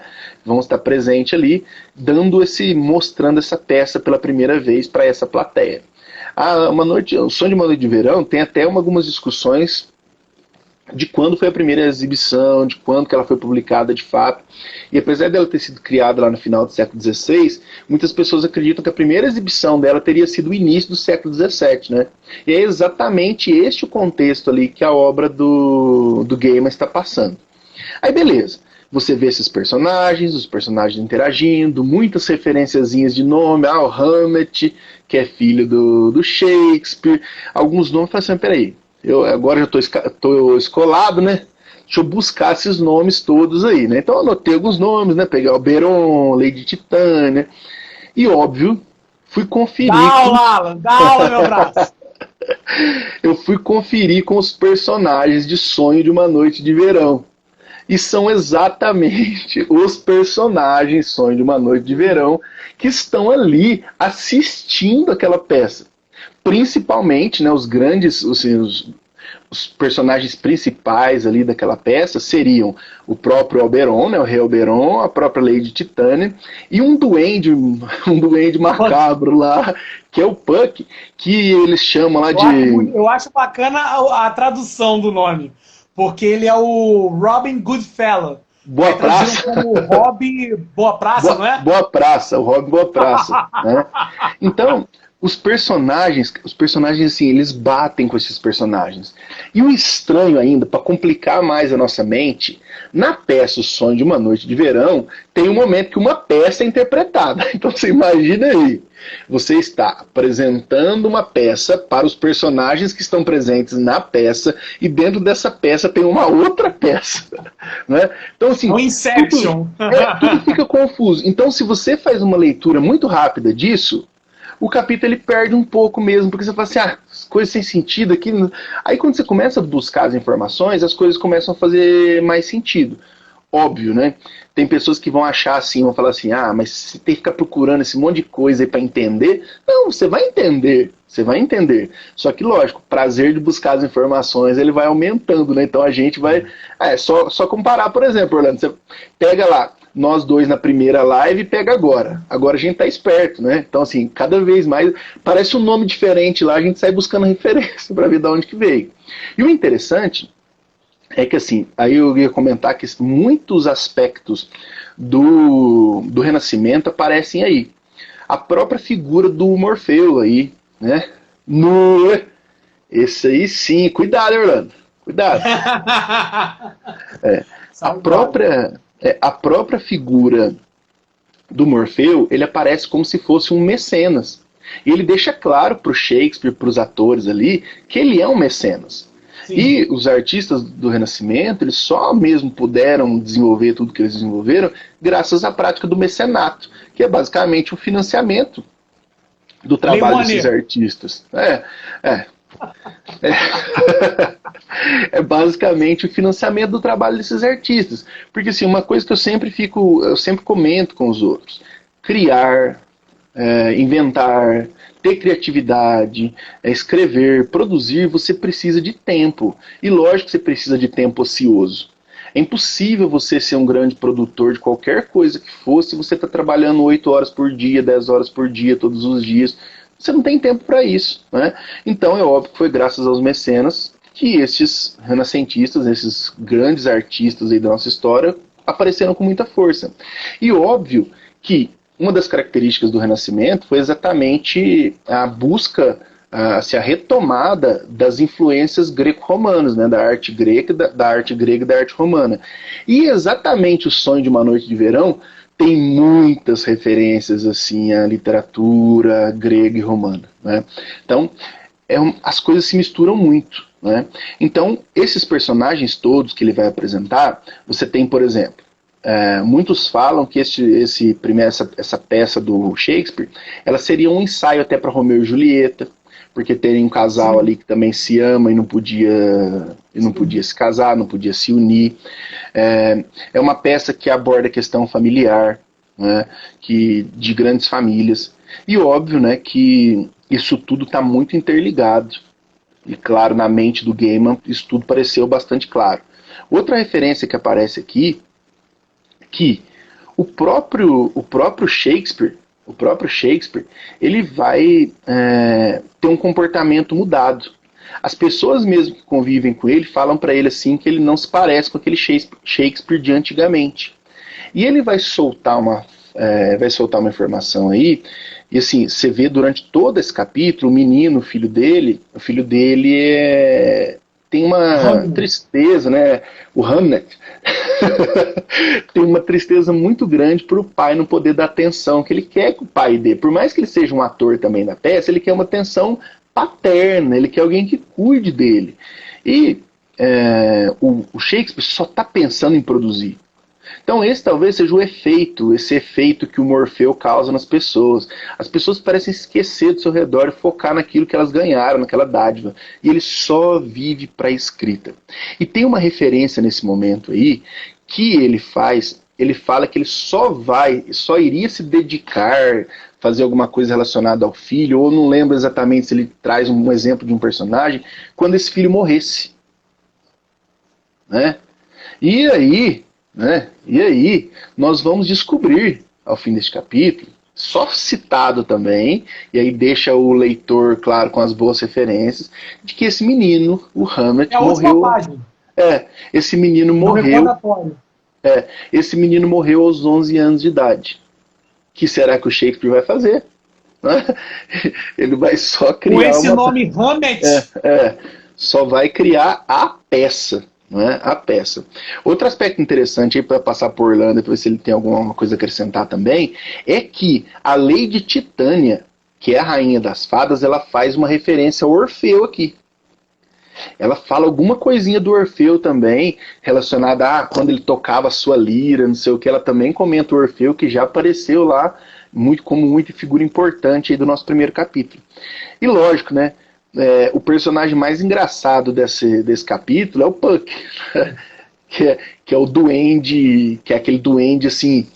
É interessante que ao mesmo tempo que ele tem uma cara de macabro, ele é meio engraçado assim, em alguns momentos. Parece o Grinch, né? O desenho dele é bem parecido com o Grinch, eu acho. E buscando as referências, né, buscando as referências históricas na mitologia, o personagem lá da Lady Titânia lá, ela vai se apaixonar por um burro, né? Ela vai se apaixonar por um burro, por isso que tem o burrinho aqui, na verdade é um homem com cabeça de burro aqui. Ela vai se apaixonar pelo burro porque... Acabou, baby! Ela vai se apaixonar pelo burro porque eu não sei se é exatamente o Puck ou qual ser que vai pegar uma flor, e essa flor teria o poder de se fazer se apaixonar pela primeira pessoa que você visse. Então ela toma um negócio com essa flor, uma bebida, uma espécie de poção, e ela se apaixona pelo burro. Né? Então por isso a comédia, né, o tom de galhofa aí que aparece dentro dessa história Sonho de uma Noite de Verão. Ao mesmo tempo que tem muitas referências, muitas coisas importantes, a mitologia e tudo mais, ela traz o riso fácil, né? Porque até mesmo os demônios estavam dando risada lá, os demônios, os seres lá da floresta estavam dando bastante risada aí com a história que estava sendo contada ali, com a peça que estava sendo narrada.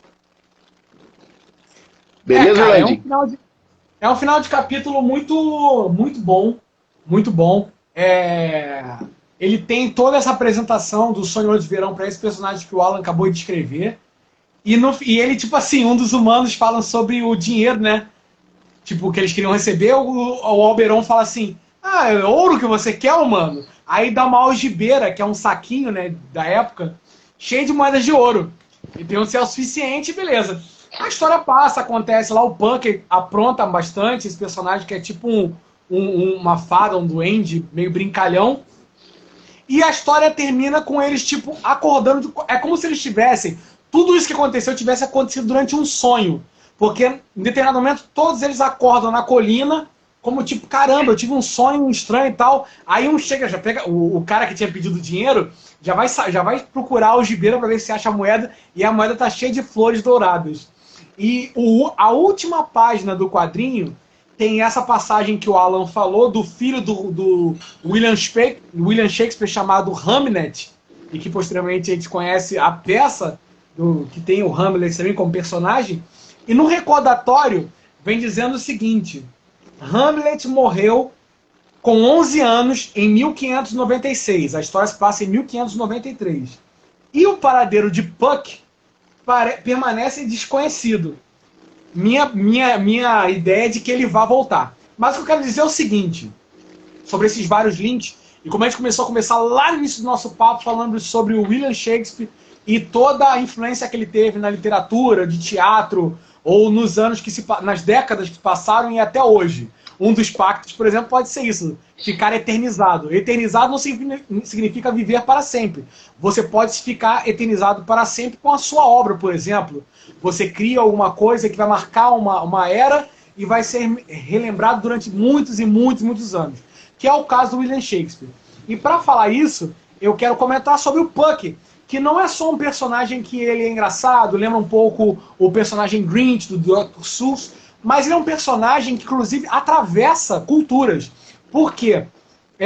Se meu amigo Careca Urbano tivesse agora aqui na live, eu iria citar ele, porque ele também é fã de uma série que eu gosto muito, que se chama Berserk. Na série Berserk, existe um personagem chamado Puck, que é o alívio cômico.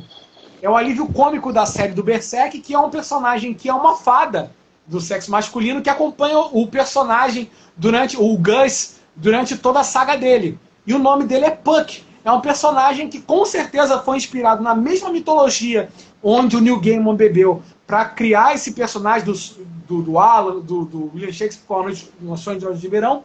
E você que atravessa a cultura, porque o Berserk ele foi escrito pelo Kentaro Miura, que é um cara de cultura totalmente diferente. A cultura dele é oriental e esse quadrinho foi feito por um cara europeu.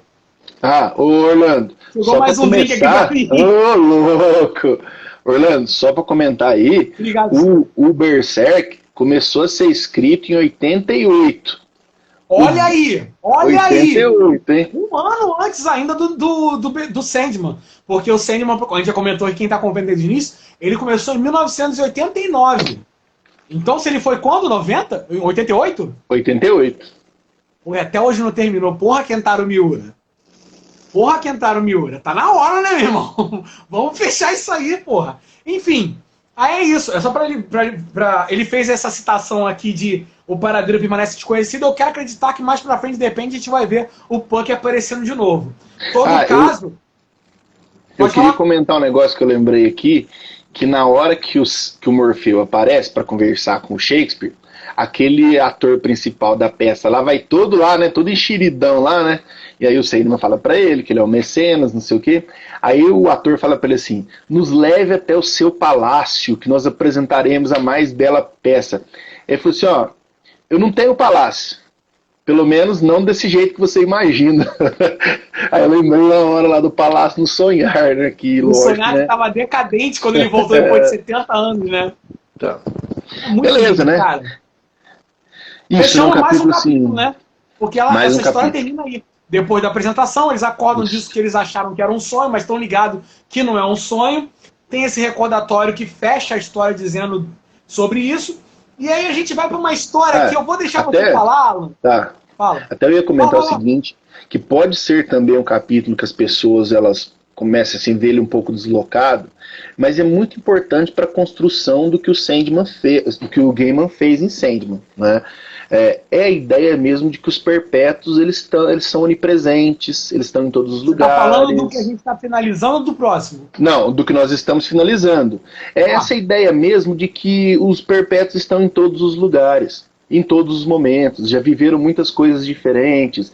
Então é óbvio que se você vive uma coisa já por muitas vezes, se você já experimentou esse sentimento, é diferente de quando você experimenta algo pela primeira vez. Né?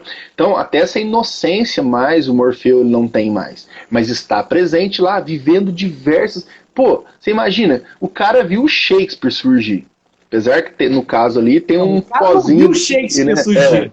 O cara foi a fagulha que fez Shakespeare ser quem ele é.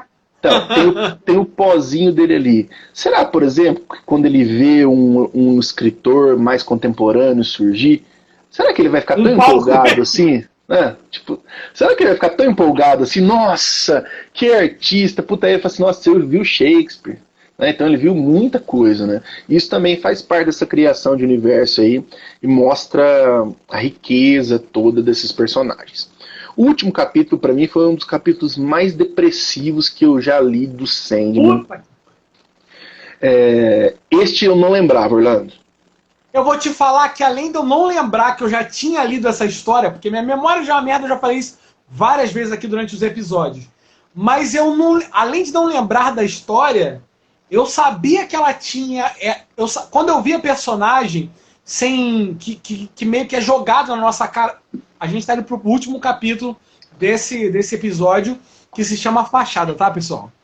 E a personagem que começa a história e que a gente vai conhecer é uma história do universo de Sandman. O Sandman não é o personagem central. A história é mais focada nessa personagem, que é a Honey Blackwell, também conhecida no universo DC como a Element Girl. E ela é um episódio dessa personagem com uma das irmãs que também já teve protagonismo, que foi a Morte. E é realmente, Alan, um capítulo muito, muito triste. Eu lembrei agora, fiquei até meio arrepiado aqui, meio arrepiado do capítulo. Eu não lembrava, ele é triste, eu só tinha noção enquanto eu estava lendo que devia ser algum personagem da DC que eu não conhecia e que realmente depois eu fui atrás para conhecer qual era a história dela, de como é que ela surgiu, quais eram os poderes e tudo mais, e aí eu fui conhecer. Como você tem uma vivência de repente maior, fez alguma observação, eu vou deixar para você seguir esse caminho aí, qualquer coisa eu faço alguma observação aqui. Fica bem, assim, até vale a gente deixar muito claro que é um capítulo repleto de gatilhos, é um capítulo, assim, se você estiver vivendo mesmo, se você estiver em depressão, se você estiver se sentindo mal, não é um capítulo nada recomendado, ele é muito para baixo, ele é muito triste mesmo, ele fala abertamente de suicídio o tempo todo, né? Então, ele aborda o suicídio de maneira muito clara, explorando inclusive alternativas para o ato em si. Então, assim, eu de fato mesmo, se eu fosse falar assim, ó, se eu não tô muito bem, não dá, tô vivendo uma fase ruim, ó, já aviso você vai encontrar um capítulo extremamente depressivo e bastante triste. E a gente acompanha então uma mulher, né? E a gente percebe de cara que essa mulher ela não é uma mulher comum, né? Já que ela tem algumas características diferentes, a começar pelas cores do seu corpo, né? O corpo dela ela tem cores diferentes, né? Dependendo do braço, da perna, né? O cabelo dela tem uma cor diferente, ela tem um cabelão verde e tudo mais, e o rosto dela é todo deformado, né? Principalmente cheio de marcas, né? E lógico que e aí vamos pensar aí pro lado real da coisa, né? Imagine aí eu fico imaginando, por exemplo, o que é, por exemplo, nesses casos que a gente tem de feminicídio, casos de violência contra a mulher, o que são esses casos que ferem o rosto da mulher, né? O impacto que isso deve dar, né?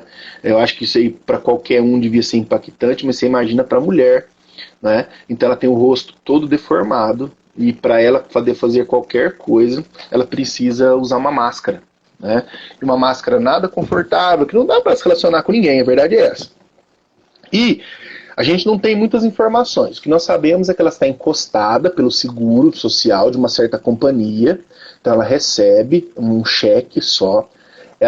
A única escape dela é conversar com um cara lá, o tal de Mulligan, que é o cara que liga para ela para avisar que o cheque tá disponível, e ela tenta ligar para ele sempre para poder conversar. Ela sabe que o cheque dela não vai chegar naquele dia, mas ela liga lá para trocar uma ideia com ele, porque ela não se relaciona com mais ninguém. Beleza. É o contato que ela tem com o mundo exterior, né? É, o contato que ela tem com o mundo exterior. Aí beleza, um determinado dia, né, uma amiga dela chama ela para um almoço, né, um jantar, não lembro exatamente. Ela vai para esse restaurante, nossa, aí ela tem toda uma produção para poder se esconder. Ela usa roupa comprida, ela fabrica um rosto lá de um metal, um rosto de algum elemento lá, usa luva para se esconder e tudo mais. E ela fala assim, uma vez eu tentei usar carne para fazer o rosto, mas a carne apodreceu. Nossa, aí imagina só que era carne podre na cara. Então ela usa um outro material. E ela tá bem lá tranquila, lá comendo uma macarronada, lá que ela pede um macarrão à bolonhesa no restaurante. E tá conversando com a amiga, e a amiga só tá dando notícia boa pra ela. Nossa, a amiga fala assim, não, porque agora eu vou ter filho, contando da vida, contando das coisas boas que acontecem. E óbvio, não é só uma questão de inveja, mas também é você desejar algo que você não vai conseguir, exatamente pela condição dela. Uma coisa é algo que você pode lutar para conseguir, outra coisa é algo que você pode lutar, lutar, lutar e sem esperança de conseguir. Então, para completar tudo ainda, a máscara dela cai em cima do macarrão. Puta! Cai em cima do macarrão e ela sai desesperada, envergonhada, porque ela nunca queria mostrar a cara. E óbvio, né? Ela sai desesperada para casa e aí começa A aquele amiga já sentimento. pergunta, a amiga, durante a janta, a amiga já pergunta por que ela tá usando luva, ela fala que tá com probleminha de pele, Probleminha de e ela usa umas pele. máscaras que durante o capítulo, no início do capítulozinho, enquanto ela tá conversando com o cara por telefone e tudo mais, ela usa como cinzeiro porque ela não consegue se desapegar das máscaras, porque são rostos que ela usa para poder ter algum tipo de vida, cara, isso, não é nem social, mas viver em algum lugar, de repente, fazer uma compra com esse dinheiro que ela recebe. E aí, quando ela tá no restaurante, jantando com a amiga, que tem uma vida, ela tem uma vida social, ela tá vivendo, e tem toda uma perspectiva durante isso, a máscara cai no prato de macarrão, mano, e ela sai desesperada. E aí os garçons ficam, o que aconteceu? Isso aqui, ela fala, e ela vê o rosto dela fudido, né? E fala, não, ela tem um probleminha de pele, e ela sai. E ela sai, aí segue aí ela. E ela vai lá pro apartamento dela e lógico, né? E todo aquele sentimento ruim que ela já tinha dentro dela, ele aflora ainda mais e ela vai só pensar em se matar. Assim, a partir daí a ideia fixa, ela só pensa em se matar. E aí é interessante, porque lá na primeira discussão nossa, da primeira live, a personagem Morte, o Perpétuo Morte, apareceu para um jovem exatamente para levar ele para o mundo dos mortos. Era para ele fazer a passagem. E na hora que a Morte apareceu sentada na cama ao lado dela, falei assim, lá vem a Morte fazer o seu serviço, né? Então, vinha Dona Morte, né? Veio lá para ceifar a vida dela. Mas pior de tudo, que é mais depressivo ainda, que a Morte não vai lá para levar ela. A Morte estava ocasionalmente ali porque uma mulher em cima ia sofrer um acidente, ia cair de uma escada, então ela foi para buscar a mulher. E na verdade ela parou lá porque ela viu a lamúria da Urânia, né? Da Heine. Como é que é o nome dela? Raina Blackwell. Isso. Aí ela senta lá para conversar com ela. Olha que depressivo, gente. A Morte consolando uma viva, não é? Então, porque a Morte, ela fala pra ela, mano, o que acontece? É uma coisa que não deixa muito claro no quadrinho é quem é essa personagem. E por que a Morte tá chegando pra ela e falando pra ela que não vai conseguir levar ela, porque a Morte não consegue matar ela, mano. Aí o que acontece? Pra você saber, a Ryan Blackwell, ela é um personagem da DC. Ela era um personagem que existia. Ela era um personagem que, por exemplo, ela era uma espiã do governo dos Estados Unidos. Existia um personagem que foi fazer algum tipo de trabalho no Egito, e esse cara teve alguma coisa lá com um deus Ra, alguma coisa do gênero, e foi transformado num metamorfo. Os caras não têm criatividade. Porque... E aí, possivelmente, um tempo depois, ela também vai fazer a mesma missão, só que ela se torna quase que um elemental. Ela consegue se misturar átomos e tudo mais. Então, tudo que ela tenta fazer para se destruir, desde afogamento, se jogar de algum lugar, se cortar e tudo mais, ela não consegue. Ela não consegue porque ela tá além, ela é quase etérea. Ela é quase um ser imortal. Ela é quase um perpétuo, mano. E aí, a Morte, como o Alan falou, foi fazer um outro serviço no lugar, tá vendo que ela tá tentando se matar, e ela é a Morte, sabe que não vai adiantar ela se matar, e vai lá pra dar um conselho pra mulher, mano. Vai lá pra dar um conselho pra ela. Fala aí, Alan. Não, e esse personagem é um personagem, assim, eu falo que é meio sem criatividade, porque ele é um personagem criado nos anos 60. Em 1967, a primeira aparição dela aqui no Brasil, ela ficou conhecida como Garota Elemental. Era esse o nome que ela aparecia. Só que 3 anos antes, um outro personagem tinha sido criado pela mesma dupla criativa, e ele era um personagem que virou lá, eu acho que é o Homem Elemental. Então assim, tinha o Homem Elemental e a Mulher Elemental.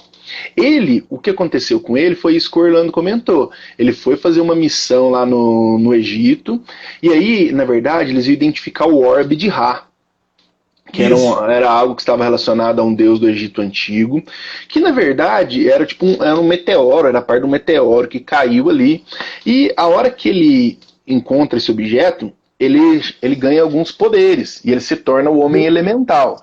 Esse homem elemental, ele teria o poder de lidar com os elementos, de forma geral. Então você pega lá os elementos da tabela periódica, é o homem tabela periódica, podia ser também, né? Faz tudo que é coisa lá, né? Homem iodo! E ela trabalhava na companhia, e ela também, na verdade, existe um plano para matá-la, e ela foi de fato e acabou morta. Só que aí eles ressuscitam ela através dessa exposição aí com esse orbe de Ra, que faz com que ela se torne a garota elemental.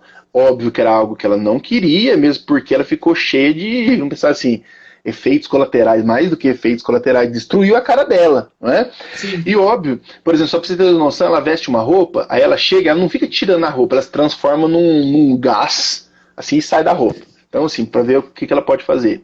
E aí ela tá tão depressiva lá, conversando com a morte, e ela fala assim, eu já pensei em várias coisas, aí que é o negócio que é perigoso. Ó, eu lembro de um menino que morava perto da minha casa, que ele tomou uma série de comprimidos e ainda ligou o carro na garagem fechada, então entrando ali aquela fumaça toda ali, e ele morreu. Mas se eu fizer isso não vai adiantar nada, é capaz de eu ficar ainda mais poderosa, porque é mais um elemento que eu vou me juntar. Se eu der um tiro em mim, ó, pra você ver como é que é trash o negócio, se eu der um tiro em mim, não vai acontecer nada, não vai adiantar nada, simplesmente não vai me ferir. Eu já pensei até em ir num lugar, descobrir um lugar que está tendo algum teste atômico e ficar bem no meio desse teste atômico, assim, tipo, a bomba atômica vai cair lá. Ela ia ficar lá para ver o que acontecia. Mas ela falou assim, mas pelo jeito eu vou absorver muito mais energia, só que agora eu vou ficar nuclear. Então eu não consigo. E ela chora, cara. E ela chora. Ela fala assim, eu sei que as pessoas lutam pela vida, tem gente lutando pela vida e eu quero lutar para morrer, eu quero só morrer. E a morte, cara? A morte, ela aparece assim, ó. É tipo assim, quando ela aparece, deu merda mesmo, né? Lógico. Ela tem uns ensinamentos absurdos. E a morte, ela fala assim pra ela, né? Isso aí eu guardei porque o negócio achei muito pesado, assim. Ela fala pra ela assim, ó. Eu faço o meu trabalho sem piedade. Eu faço aquilo que eu estou incumbida de fazer. E eu sempre sigo em frente, né? Então, veja, é a morte. Eu estou aqui, eu estou ali, eu estou em todos os lugares. E eu estou buscando, arrebanhando pessoas em todos os lugares, né? E assim, lógico que aquilo já é muito marcante por si só, mas, né, a morte fica meio com dó dela, vamos dizer assim, né, apesar dela falar que não tem piedade. E o estranho, assim, que o próprio sonhar já dava algumas indicações para ela. E aí eu não sei se alguém jogou a pista para ela no sonho, porque no sonho ela tinha sonhos recorrentes com o deus Ra, né, que é um deus da mitologia egípcia. Ela sonhava sempre com isso. Né, beleza, ela não consegue morrer e tal, e a morte fala para ela assim, ó, pede para Ra. Pede para Ra. Ela fala assim, mas como que eu vou pedir para Ra? Eu faço uma oração? Aí a morte fala para assim, é como se você estivesse falando com uma parede. Né? Você não quer falar, né, com o orbe de Ra? Olha aí o sol, puta, aí tá um puta solzão assim, cara. Solzão bonito pra caramba, cara, na cena, né? Aqui, ó. Tá um solzão lá assim, bonitão. E ela começa a conversar com ele. Ela fala assim, não, eu quero morrer, né? Eu não quero ficar aqui. Não, minto. Ela não pede pra morrer, ela pede pra ser transformada na garota que ela era antes, né? E ela pede pra ele, ela fala assim, ele tá me escutando. Ele tá me escutando, né? E ela fala uma palavra que tem tudo a ver com esse capítulo, que ela fala o seguinte, né? O sol, Ra, ela fala assim, o sol é lindo por trás da sua máscara. Ela fala assim, Ra é lindo por detrás da sua máscara, né? Que é lógico serve para ela, que é lógico que ela poderia valorizar não só a aparência física dela, né, mas aquilo que ela era dentro. E ela fala assim, ele está falando comigo. E ela o transforma em poeira, né? É como se fosse uma pedra que É como se fosse o Thanos quase, só que a poeira não evapora, a poeira fica ali. E nisso, ainda nesse capítulo, aparece uma frase que eu acho que é da própria morte, que tem tudo a ver com aquilo que nós discutimos até agora, e o Orlando comentou, por exemplo, do Shakespeare, que é a seguinte, né? Mitologias demoram tempo para morrer, ficam vagando na terra dos sonhos. Né? Então é isso, né? A gente está falando de mitologia grega, de mitologia das histórias e tudo que se passou, e isso não desaparece. Muitos vão para o sonhar, muitos ficam aqui e nós estamos conversando sobre isso agora, né? Então, um capítulo foda. E se transformam, né, Alan? Se transformam porque essa passagem me lembrou, por exemplo, uma outra história que é uma história bíblica, por exemplo. Tem a passagem na Bíblia da história da mulher de Ló. A cidade de Sodoma e Gomorra, ela chegou a um nível de iniquidade muito grande, em que um anjo que foi avisar que a cidade seria destruída, ele foi tentar seduzir o anjo. Então Deus falou, cara, não tem mais solução para essas cidades. Eu vou destruir elas. Só que numa das cidades, Sodoma, Ló habitava com a sua família. E ele era uma pessoa íntegra aos olhos de Deus, né? Aqui buscando as referências aqui na época que eu era crente. E aí o que acontece? Deus avisou a Ló. Olha, a cidade de Sodoma vai ser destruída. Sai daí você com a sua família. Saia e não olhe para trás. Só que a mulher de Ló olhou para trás. E quando a mulher de Ló olhou para trás, ela virou uma pedra de sal. E quando eu vi essa cena final do Fachada, me remeteu muito a essa cena. E como essas histórias, esses mitos e tudo mais, elas vão sendo mudadas e convertidas durante os períodos da vida, da história e tudo mais. É um capítulo muito bonito, como o Alan falou, é cheio de gatilhos, mas eu acho que ela fechou muito bem esse arco e esse volume de Sandman definitivo. Para além do volume que a gente comentou agora, que são só esses 4 capítulos que renderam esse papo de, bem dizer, quase 2 horas, eu achei que ia render bem menos. Ele teve a Sarinha falando aí que eu entro e saio. Além disso, ele tem um capítulo extra muito bacana, cara. Muito bacana que quando eu li a primeira vez... Sara, você foi e voltou, a gente já tá falando aqui. A gente comenta capítulo a capítulo, cheio de referências. Então, Sarinha, se um dia você for ler Sandman, leia o primeiro arco, veja o nosso primeiro episódio. Você vai se sentir batendo um papo com a gente. Então, cara, o término desse capítulo da edição definitiva é muito bacana. Tem esse fechamento um pouco triste, né? Que é um episódio cheio de gatilhos. E tem os capítulos extras, cara, que são muito bacanas. Por exemplo, ele pega o convite que o Neil Gaiman, o papo do Neil Gaiman, o Neil Gaiman descrevendo como é que foi o convite para ele escrever sobre um personagem para DC Comics, para esse selo da Vertigo, que era um selo adulto. É muito interessante porque ele mostra os primeiros esboços de como seria o Sandman, inclusive com esboços do próprio Neil Gaiman, como ele escrevia, como ele pensava no personagem. Ele pega, principalmente, que eu acho que é uma das coisas que toma mais tempo dessa parte dos extras, é o capítulo do Sonho de uma Noite de Verão, onde ele mostra página a página ali como é. E, cara, é interessantíssimo você ver, em português, né, que eles traduziram, como é que era a conversa do Neil Gaiman com o artista que ia desenvolver aquele capítulo. Por quê?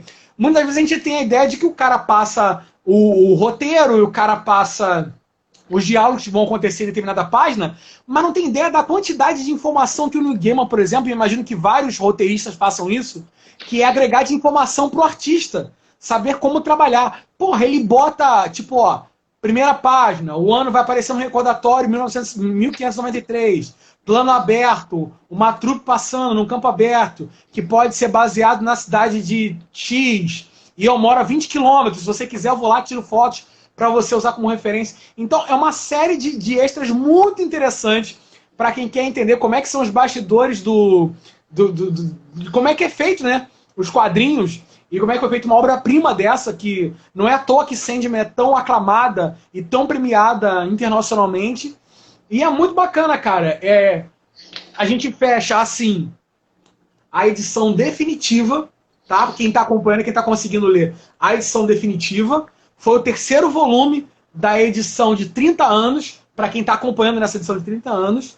E a partir do domingo que vem, a gente inicia o segundo volume de Sandman, da edição definitiva, que é esse aqui, tá?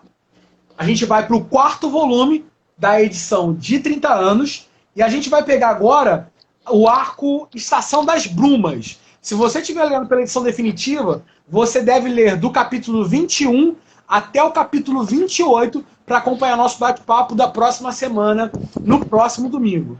Mais uma vez eu queria agradecer aqui ao meu querido amigo Alan pela sua memória extraordinária, pela predisposição em nos encher de informações e trocar essas ideias, essas referências, agregar cada vez mais a essa leitura que é muito interessante por si só, mas conversando assim, e lendo, pensando e discutir sobre e procurar as referências, fica uma leitura ainda mais interessante, enriquece ainda mais a história e o bate-papo. Então eu quero agradecer meu amigo Alan, agradecer a todo mundo que tem a paciência de ficar aqui falando, vendo dois gordinhos barbudos falar uma ideia de quase 2 horas sobre Sandman. Agradecer minha esposa que trouxe 2 drinks deliciosos enquanto eu batia papo com ela.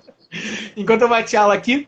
Beijo, Priscila, minha gatinha que apareceu aqui para dar os ares da graça dela, também que participou do... De repente ela tá saindo lá no 1001 Sonhos de Gato, né? E é isso. Domingo que vem a gente está aqui novamente para bater um papo. Obrigado aí, Keniel, que está sempre presente, Kuroi Kibo, Priscila, que estão sempre batendo papo aqui com a gente. É muito importante ter vocês aqui, porque a gente vê que, para além de ser muito interessante para mim e para o Alan, que nos colocamos nessa fase de vamos terminar de ler a leitura, é muito bacana saber que outras pessoas falam, porra, vamos ler junto. A Priscila se esforça aqui, eu vejo porque ela mora comigo, né? E o Keniel, que não sei se já leu ou está lendo junto com a gente, Kuroi Kibo e outras pessoas, tantas outras pessoas que vão, de repente, pegar essa live aqui, que vai ficar disponível no IGTV do Alan. Assim que terminar, ele coloca a íntegra no Instagram dele. E hoje, ainda à noite, eu subo no meu YouTube. E aí, quem achar que é mais cômodo assistir no YouTube, eu gosto mais do Instagram. Então, assisto aí no Instagram do meu amigo Alan. Mas se você achar, vou assistir na televisão ou quero assistir em outro lugar que eu posso continuar depois e quiser ver no YouTube, você vai lá no Miojo Geek, na bios tem lá um linkzinho do Linktree, que tem a parte onde estão todos os capítulos desse bate-papo que a gente está tendo aqui. Então, deixe seu like aí, compartilha. Se você curtiu o papo, venha ler com a gente os próximos volumes para participar aqui, trocar sua ideia, dar seu ponto de observação sobre o que você achou, as suas referências, e é isso. O Keniel tá lendo junto. Bora pra Estação das Brumas então, meu camarada. Obrigado, Priscila, Alan. É isso, meu camarada. Obrigado aí, pode se despedir também e a gente finaliza aqui. Falou tudo, Orlando. É isso aí, né? Matou a pau, muito legal que a gente, assim... É lógico que fica um pessoal muito selecionado, porque é lógico que é o pessoal que está lendo, né? É difícil alguém parar aqui para ficar vendo a live, sendo que não está lendo, ou que não quer ler agora, ou que não está num bom momento para ler. Um spoiler, né? Vai tomar spoiler mesmo. Que assim, sim, a gente está fazendo, assim, a proposta foi exatamente para que nós fizéssemos essa discussão e lêssemos a fundo, né, lêssemos com mais propriedade Sandman, e claro que as pessoas que também estavam na mesma situação nossa se animassem. Então é importante que vocês aí, tirando os nossos perfis aí, o Alan Books e o Miojo Geek, compartilhem mesmo nos perfis de vocês para atrair mais pessoas, né? Uhum. E compartilhar, leva a palavra, mas leva a palavra do Sandman. Leva a palavra do game, leva a palavra do Sandman. Espalhem a palavra. Muito, muito obrigado. Assim, Priscila nem se fala, tá aí com a gente aí todo final de semana, tá acompanhando aí, tá feliz, animada, lendo o Sandman, né? Porque é mais bacana. Tá adorando. Né? Hoje, então, inclusive, eu acho que ela botou lá a sinopse dela no Scooby, que é a maior rede social de livros aí. Ela colocou lá uma resenha, botou lá 5 estrelas, e inclusive indicou a nossa live lá do Clube de Leitura que a gente está fazendo. Então, passando isso que ela falou. Espalhem a palavra, e a galera que gostar, mano, de Sandman, e é uma parada que vai ficar aí, mano. Acaba que nós nos perpetuamos junto com os perpétuos, porque a nossa live fica aí, o nosso bate-papo, nossas referências, nossos apontamentos, o que a gente achou, e quando as pessoas forem lerem, tanto para acompanhar a gente nesse bate-papo, quando futuramente, de repente, vai ter a série que está vindo aí, vão acabar pessoas procurando, se interessando pela série, se incentivando a começar a ler a série, pode ver isso aí, porque é um baita complemento para a leitura, ver dois gordinhos que são muito simpáticos comentando sobre Sandman, enriquecendo a leitura de vocês. E agora nós vamos começar com um arco que é muito famoso, Sandman, que é exatamente a Estação das Brumas. É um arco que muitas pessoas falam. Apesar de já ter lido, ainda estou nessa fase que eu já li. Não lembro, mas eu já li. Ainda preciso avançar mais uns 2 encadernados ainda, que aí eu acho que o negócio vai ficar inédito. 2 encadernados do 30 anos, né, que você está falando?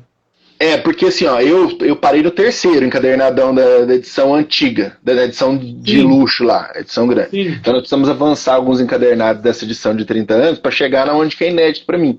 Mas esse específico aqui, eu tenho certeza que eu li pouco. Eu vou lembrar menos porque eu li uma única vez. Eu sei que Estação das Brumas eu li uma única vez. Então vai ser novo também e, lógico, a experiência que a gente está tendo está sendo nova, né?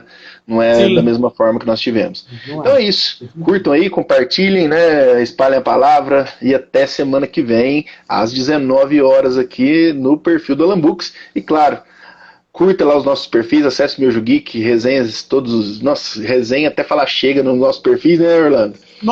Nós dois. Nós dois, acompanhe lá que assim, sempre indicando quadrinhos de todos os tipos possíveis, beleza? Grande abraço. Valeu. Até a próxima, galera. Domingo que vem, tamo junto. Até.